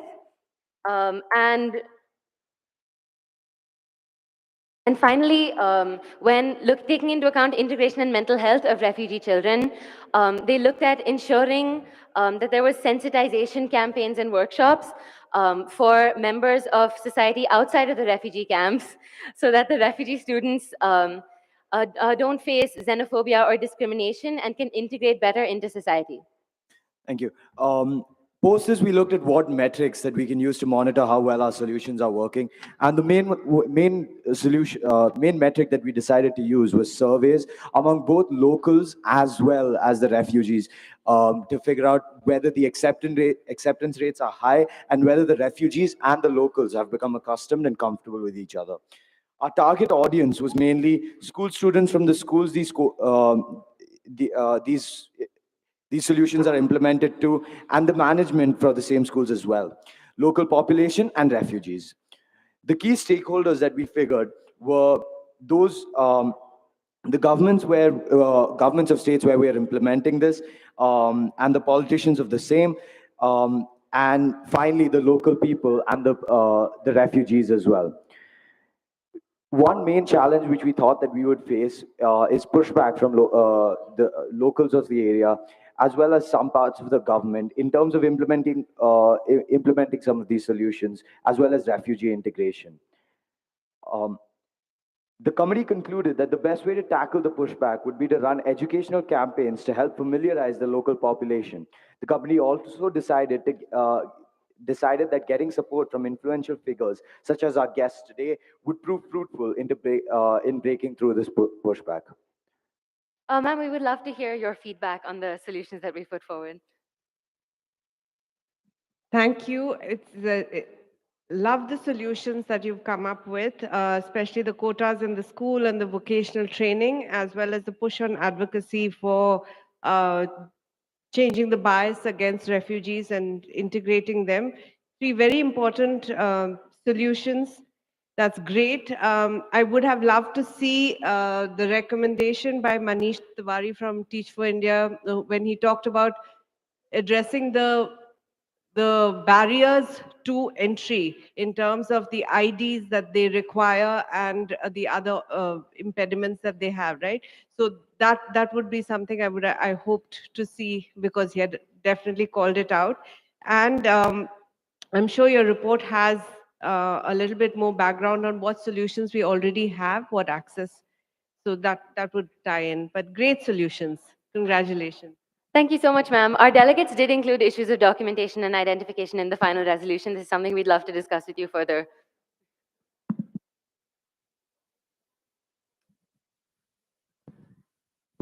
So I really love it. It's so holistic, so complete in many ways. You've thought of the parents, you've thought of vocational, you've thought of the community. I just want to share a small example of how you could address the challenge that you may face from, say, the local community, particularly with respect to education.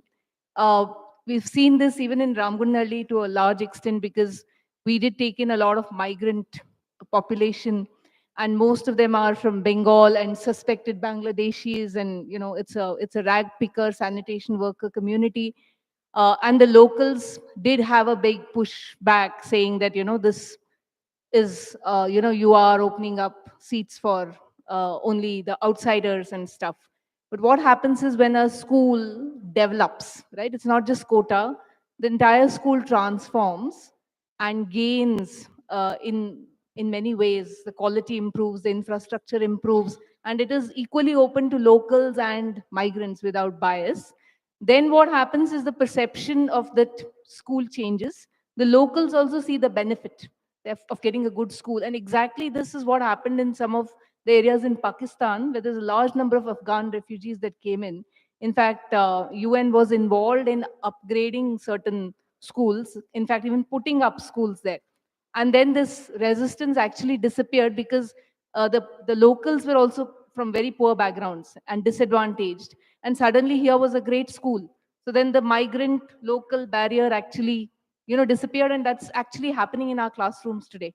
So that's one big thing to do, because you're looking at specific numbers of schools with these quotas where migrants are. So it's a manageable number, hopefully, and therefore you could give special impetus to make these really good quality schools for both locals and the migrants, and then the challenge is lesser. That's our personal experience too. Yeah. Thanks. Thank you, ma'am, so much for your insights. We'll make sure to keep them in mind going forward. Just a quick thought. I think what might be good is if you could showcase successful schools on the lines of what Sumedha ma'am talked about, So that will really help others learn from it. So maybe do a case study in terms of what the situation was, what changes were made, and how this impacted all the different stakeholders in a positive way. I think one aspect you need to look at is just the whole cultural piece in terms of how people learn best and learning materials, language, all that will have to be taken into consideration. Even just look at our experience of the last 4 days. It was that much richer because we had students from different backgrounds and different, like different types of schools, government schools, low cost private schools, international schools, and we all richer for it. So I think we need to highlight those kind of benefits to the policymakers as well. Thank you. Absolutely, ma'am. We'll make sure to consider all of your suggestions. Um, Again, congrats. I love the set of resolutions, particularly as to how to overcome challenges through these campaigns. I think, that's really a learning that all of us have had, that you need to have these very intense and, campaigns that are done by people themselves. Hence, you have mentioned this sentence here: support of influential figures such as our guests today. I don't think it'll work. I think what will work is those of us, if it is us here, anyone here who's there in the community, and we can, do the campaign, that is really what is successful. Otherwise, people would come probably if there is an influential speaker, get in a film star, a sports star, they would listen and go away. But that finally imbibing what is being said, that will happen only by working very intensely. Yeah, and so that's something you've spoken of the campaigns. So campaigns have to be in that mode. um, One point on the quotas: I'm not a big fan of quotas because quotas are a top down. Yeah, they may be required to be on paper, but then they don't work. They're not a solution by itself. It has to be worked on in terms of, for instance, we all know of the 12(1)(c) in the RTE Act, right? It reserves 25% in private schools. It doesn't work unless the school believes that that kind of an inclusive environment is beneficial, right? And that's the reason why, along with quotas, one will have to really think of as to how do you bring in the ownership, right? So acceptance of the refugees, I did see that phrase a couple of times. I think that is really the key, and focusing on how do you do that, particularly because your refugees anywhere are not your vote bank. So when you look at the political economy, you can't really get any traction. So when there are a group of people who are not your vote bank, how do you convince the politicians, the political parties to back this from, the humanitarian angle, right? And that really is where I think United Nations Children's Fund would really be having to basically get the people to speak for other people. And this love of, human beings to human beings is really what I think would work here. But I do see many of that, and again, I'm sure that would be reflected in the document. Thank you so much. Absolutely, sir. Thank you so much for your insight. Thank you.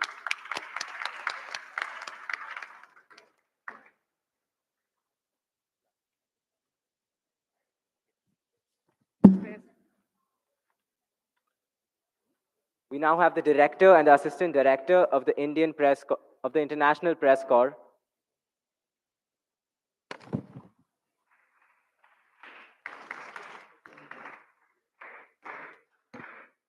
Hi, ma'am. Hi, sirs. We're the International Press Corps. I'm Dia, that's Arushi. And so we had delegates ranging from different agencies from the Middle East to United States to India, and they were both privately and publicly owned. So as a committee, we were tackling the agenda of impact of social media apps on education. And Arushi will be explaining our solutions. All right, so we came up with 5 key solutions, even though there were quite a few solutions that came up during committee sessions. These are the main ones.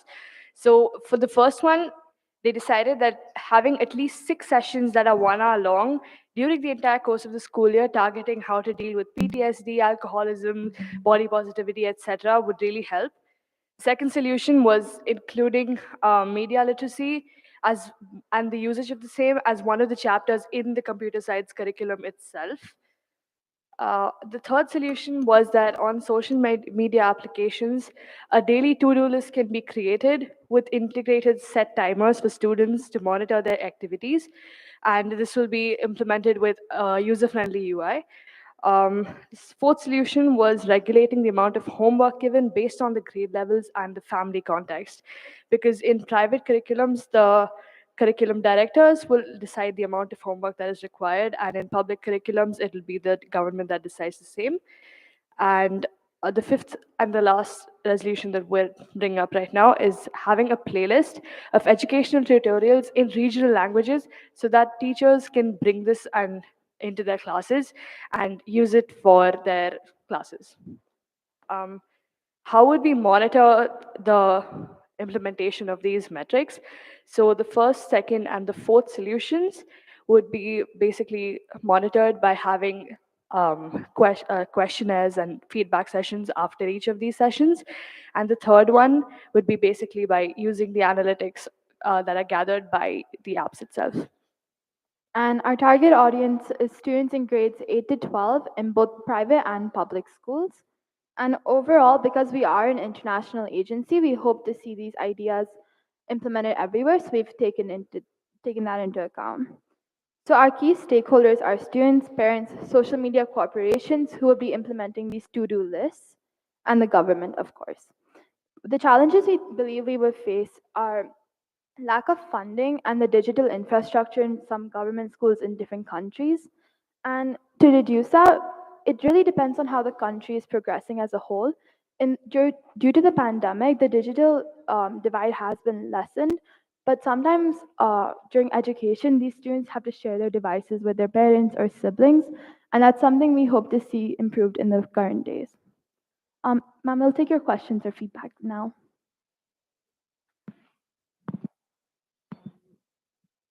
I look at this and I wish that we could just fast track it to implementing each and every one of them. Could we see the committee members, please? Delegates, if you're there, please stand.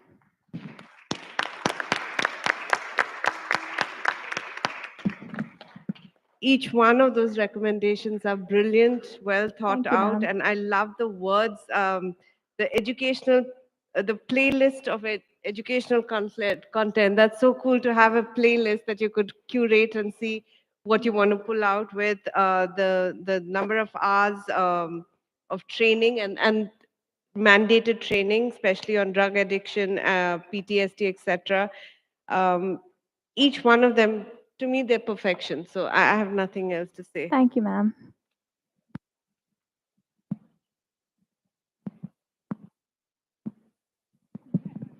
You want to talk first? Yeah, I like Divya. I think absolutely fantastic. The only thing is on the matrix, I would go beyond students answering a question. I would actually look for more on the ground evidence in terms of effectiveness. So what is the situation at the start? What's it later? Yeah. And what's driving the success, or what's the challenge that one is facing? So that's Yeah, the ma'am. only We'll thing add that that happened. into the Thank you. metrics.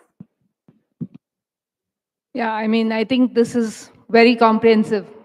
Good work. And I mean, I think it's absolutely brilliant and much needed. And I like it that you've specified number of sessions, all of that. And I'm sure the report also has ideas on who's going to conduct these sessions, where these resources are coming from. So I'd love to read up all that, but this makes a lot of sense to me. Thanks so much. Thank you, ma'am. Thank you. As we all know, these short presentations don't do justice to the kind of work that has gone in. But as all of them said, I think in the resolutions, we can see the details that you worked out, right? The Yeah. number of hours, a set of solutions, very neatly thought through. So, absolutely beautifully thought through, and just hope that, all this can come through. One comment that I have is, your last ideas on how to overcome the set challenges. That one sentence of bridging the digital divide as some kind of a magic silver bullet. Yes, It sir. will have to be further It'll take elaborated. time for What all sure. does Yeah. it entail? Yeah, and what would be the challenges there? Because just by stating that statement, you are already putting out a few challenges, right? So would love to see the details worked Yes, out. sir. One quick is actually create a playlist. There's already content out there. Why don't you put together something and maybe you can, that could be entry for Changemaker Challenge. ma'am. Create this playlist, come up with a sample, run a demo class or two and see where it goes. And that could go along with the recommendation of the government. Yeah, do an actual pilot and do a pilot in different types of schools. Yeah, solution 3, you can work on creating the GUI. I'm sure Vihari sir, or your choice time projects. If you're in Yeah, grade ma'am. 11, you could work on that. Thank you. Thank you so Thank much, you so ma'am. much, ma'am.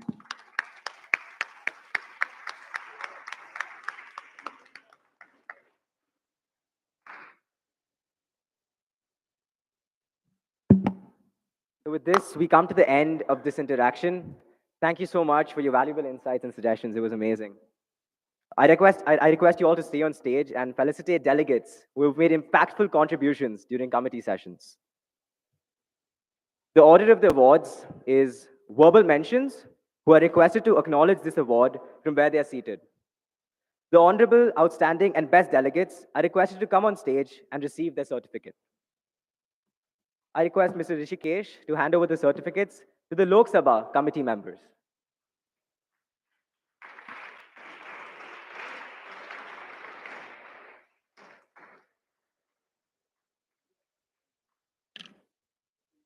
Hi, everyone. So since this is the most anticipated part of the ceremony, I'm going to take as long as I can to delay it. No, I'm just kidding. I'll get started. Okay, so the first verbal mention goes to Tanish Aditya. His portfolio was Shyam Gupta, and he's from Inventure Academy. Everyone, a big round of applause for Tanish. Just stand up, yeah, in your seat. The second verbal mention goes to Dr. Basant Khan, Sandhya Sundar, Inventure Academy. Okay, now the honorable delegate. First, we have Kaveri from Ramagandanahalli.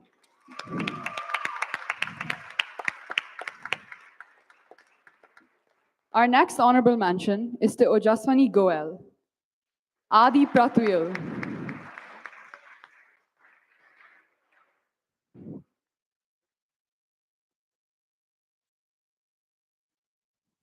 Ojaswani Goel, could you please come up on stage?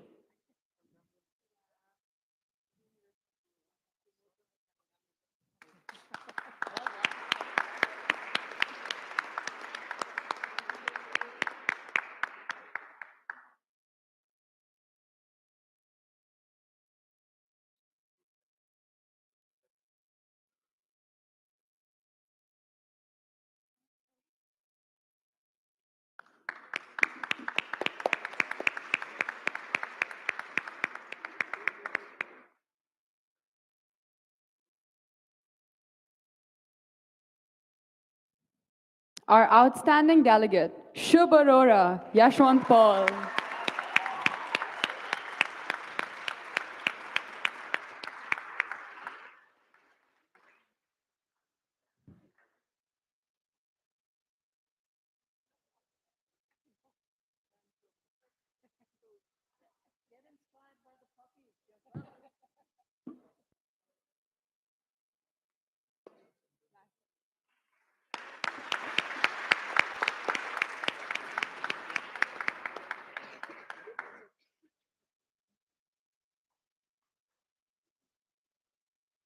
And our best delegate, the only one who would constantly compliment my outfits. Obviously, that didn't have any bias, but Ishani Sanyal.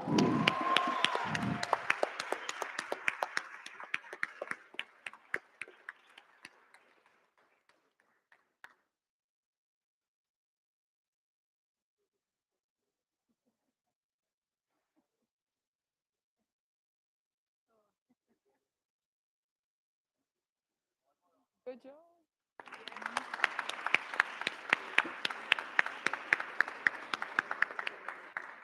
Thank you. I'd now like to call Gautam Chari to give the Rajya Sabha Awards.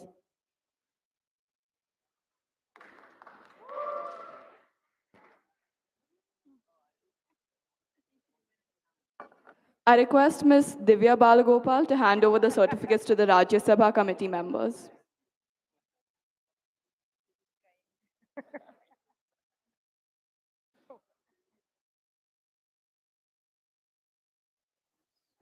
Hi, delegates. I believe this is the most anticipated part of the entire conference.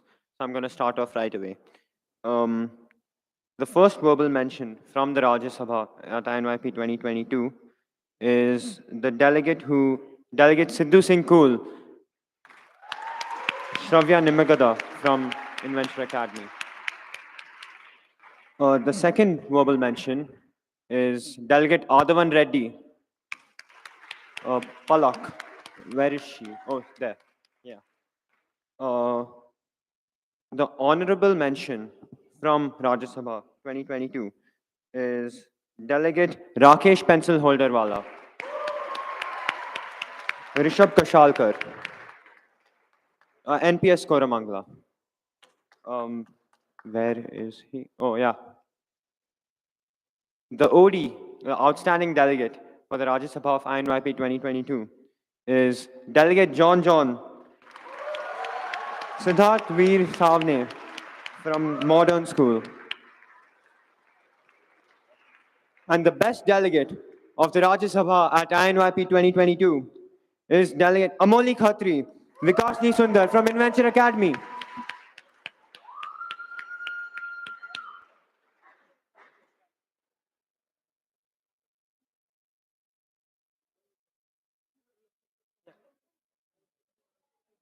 Wasn't the other one, there was one missing, I think.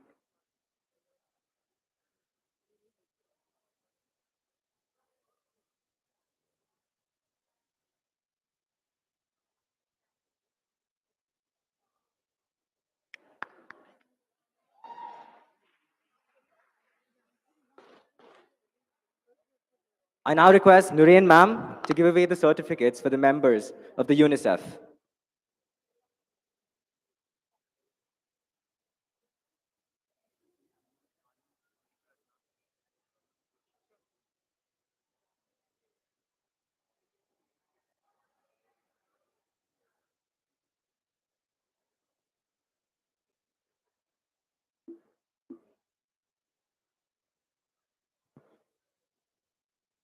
You start. So before we get to the awards, I just want to congratulate the entire committee on going from one of the most blasphemous working papers I've ever seen to quite quite a comprehensive draft resolution. So with that, we can go ahead with the verbal mentions. Adi. So the first special mention, verbal mention that we have is the delegate of Mexico, Ash Sharma.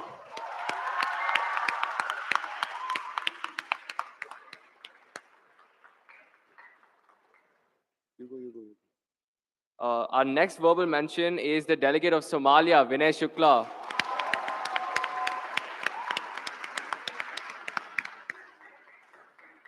The delegate of France, Krishav Joneja.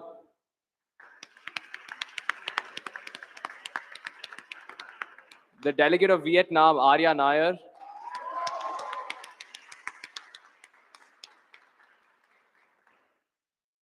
Next up, our honorable delegates. First up, the delegate of Australia, Arohi Upin. And our second honorable delegate, the delegate of China, Kashfi Nigam.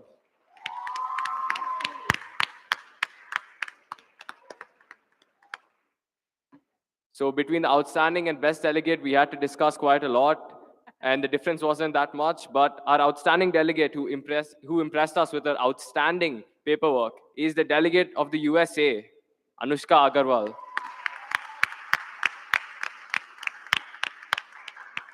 The best delegate for UNICEF, INYP 2022, is the delegate which showed the biggest graph, the best incline, and it gives me great pleasure to announce the best delegate as the delegate of Egypt, Siddharth Saravanan.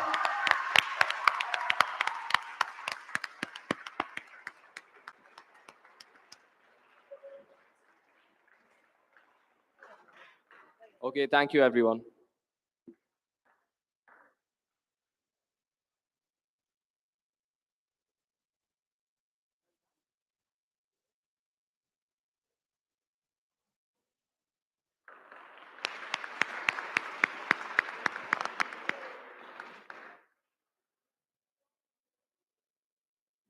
I now request Ms. Sumedha Rao to hand over the certificates for the All India Political Party meet.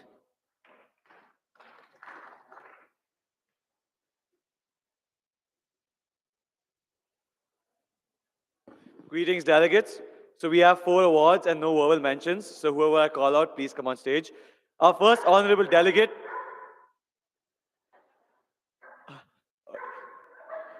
I don't think he likes our first honorable delegate, but our first honorable delegate is Sita Kalyan, represented by Natasha Ghosh.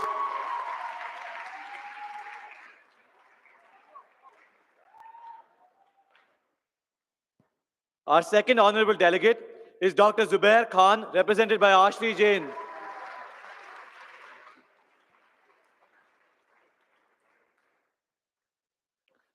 For our outstanding delegate, we have an excellent orator, Jitendra Singh, represented by Arnav Agarwal.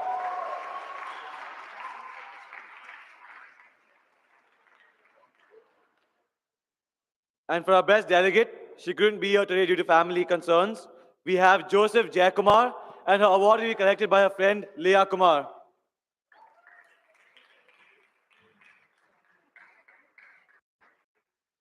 Delegates.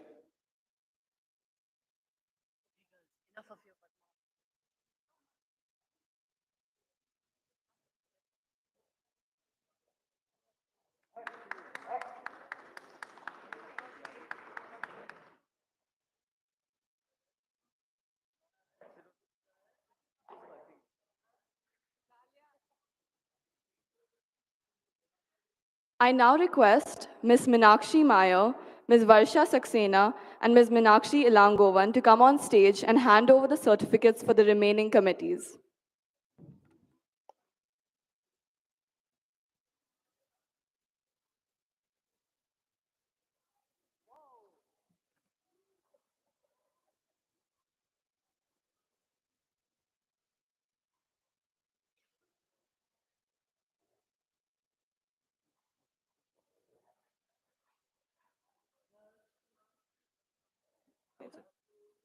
I also request Ms. Harshita to join us on stage.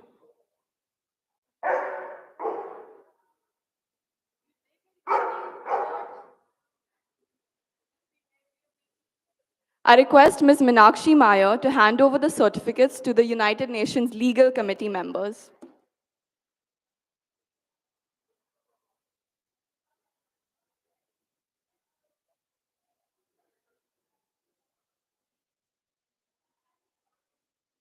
First off, I'd like to congratulate the delegates of the UN Legal Committee from going from a working paper that brought in almost the whole executive board for a press conference to a truly excellent draft resolution. So starting with the verbal mentions, our first verbal mention goes to the delegate of the United States, Kriti Kalani.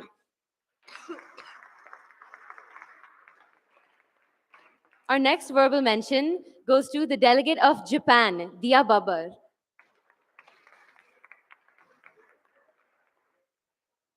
Our third and final verbal mention goes to the delegate of Venezuela, Shaurya Jindal.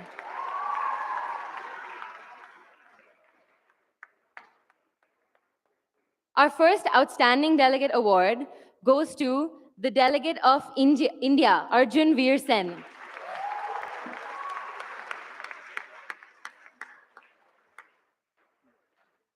Our next outstanding delegate award goes to the delegate of Sweden, Arun Devate.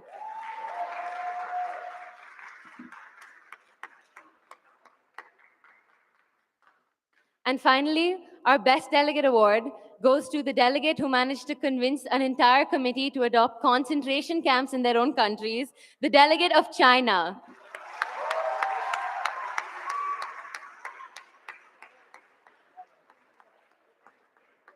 Congratulations, everyone.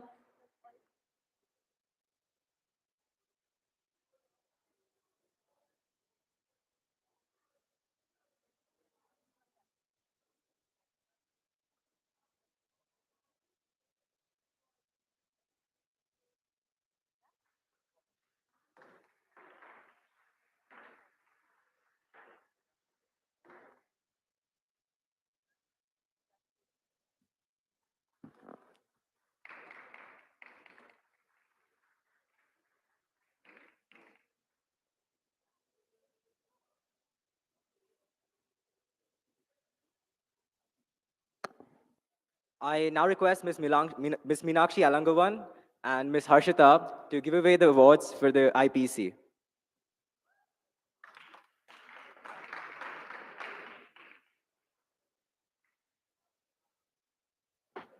At IPC, we had a very interesting time, from debating databases to having 3 to 4 press conferences in different committees. So now I'll introduce the honorable delegate is Fox News Sia Talakar from Inventure Academy. The outstanding delegate is the delegate of the Deccan Herald, Medha Maheshwari, Inventure Academy. And finally, our best delegate is the delegate of Times of India, Siddhant Kashyap, Silver Oaks.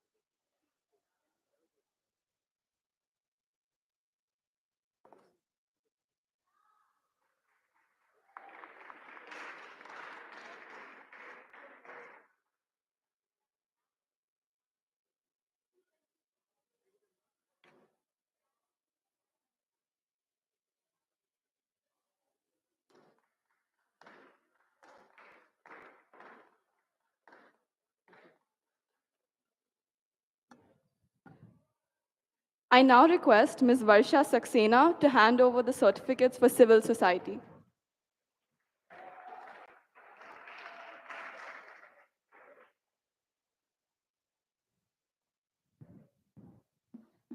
Good afternoon, delegates. Firstly, I want to congratulate all of you for an amazing 3 days of debate and dialogue. I will now hand it over to Vivekanandan to announce the awards. The first award in our committee for honorable delegate goes to the delegate who represented Suresh Patel, Nandini Singla.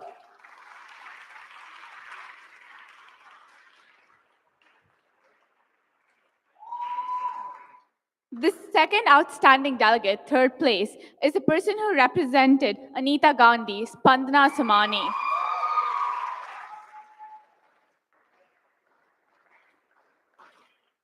The first outstanding delegate, the second place, is Adi Mehta, who represented Vijay Varma. And the best delegate in civil society was the delegate who represented Pushpa Manju, Pratyush Parish Mittal. Thank you, delegates. Thank you, delegates.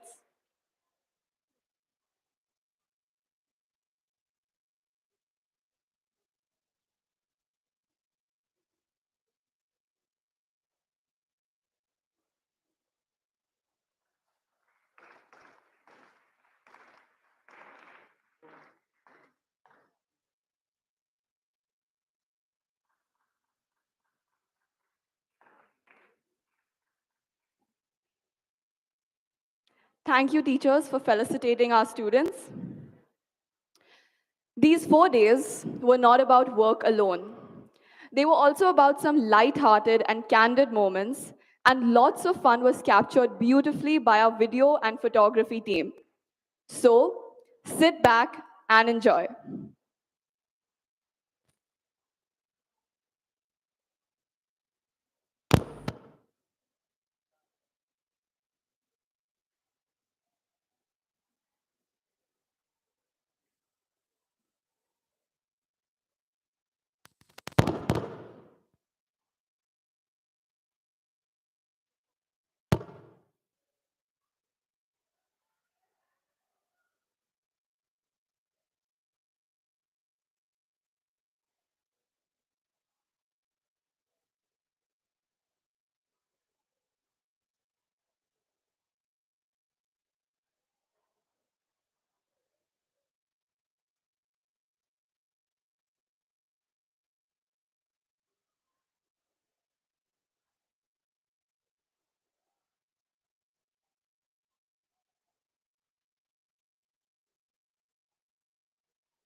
Broadened immensely. And that is because of you. Each and every one of you delegates have inspired us in the way you've broken out of your shells, stepped out of your comfort zones, and done incredible things, come up with incredible ideas and solutions as we saw today. The most unexpected thing for me, though, was the fact that you guys got Mrinmai Kumerkar to dance. I mean, who would like a repeat of that? No, I'm just kidding. We don't have time for bad dancing, and food is being served. I think I danced pretty well. Guys, how did I dance yesterday?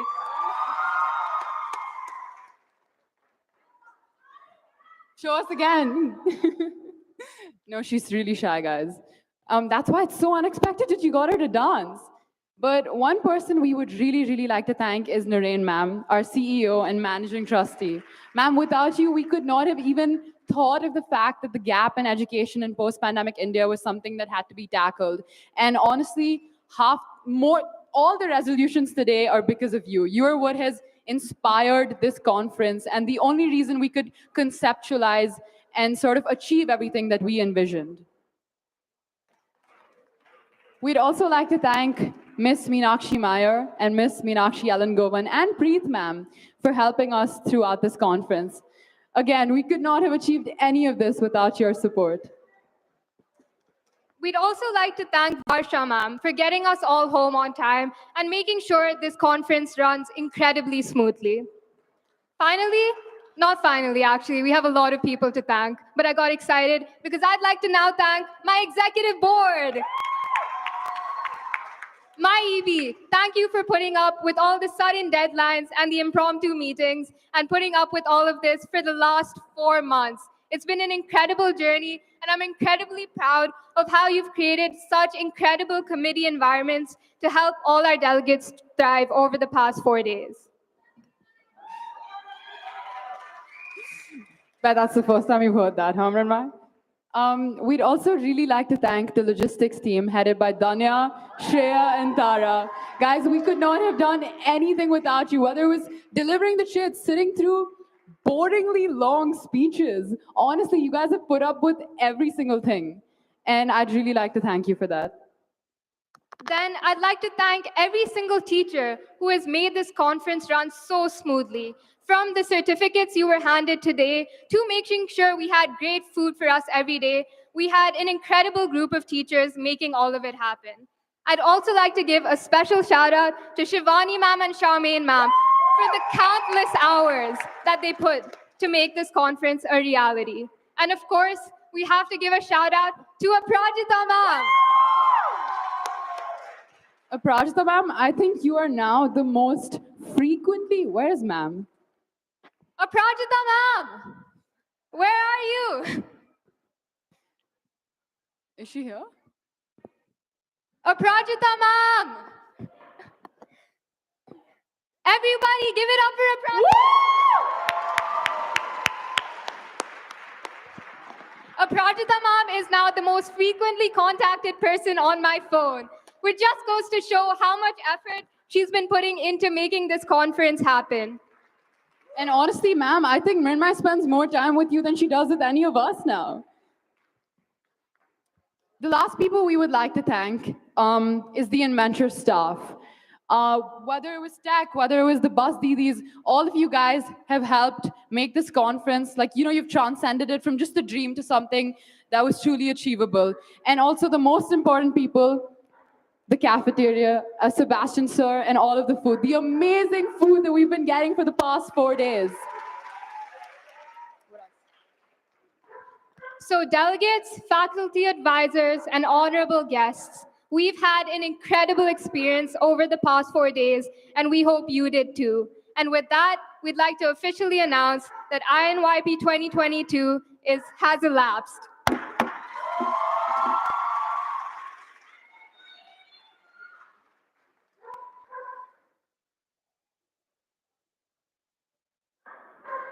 We will now be presenting a video of some of our favorite moments from INYP 2022. It should be coming up on these screens, guys. Look out for pictures or videos of yourself.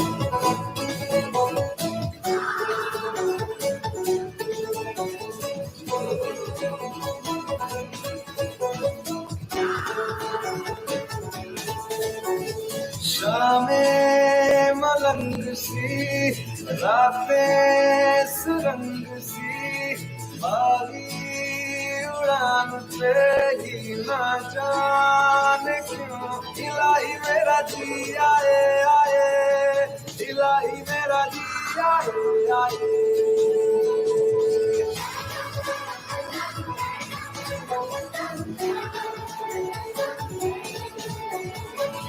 मेरा फलसफा कंधे पे मेरा बस्ता चला मैं जहाँ ले चला मुझे रास्ता बूंदों पे नहीं गहरे समुंदर पे ओ, ओ, ओ, इलाही मेरा जी आए आए इलाही मेरा जी आए आए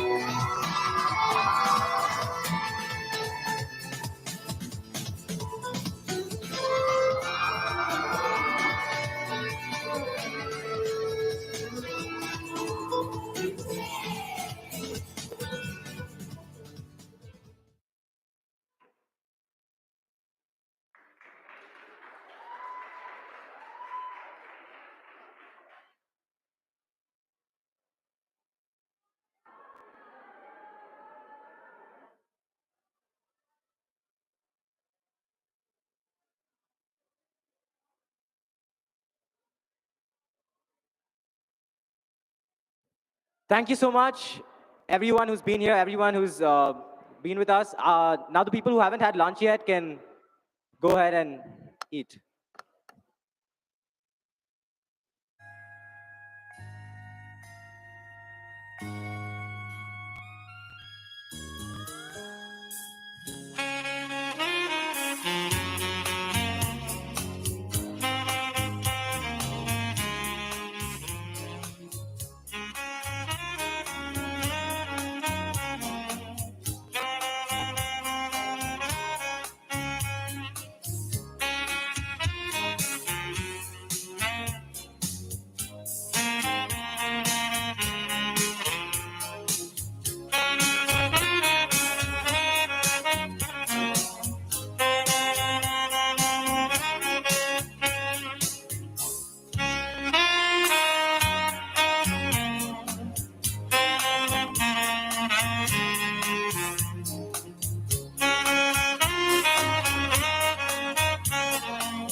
Yeah. What do you want me to say? Some special people have special.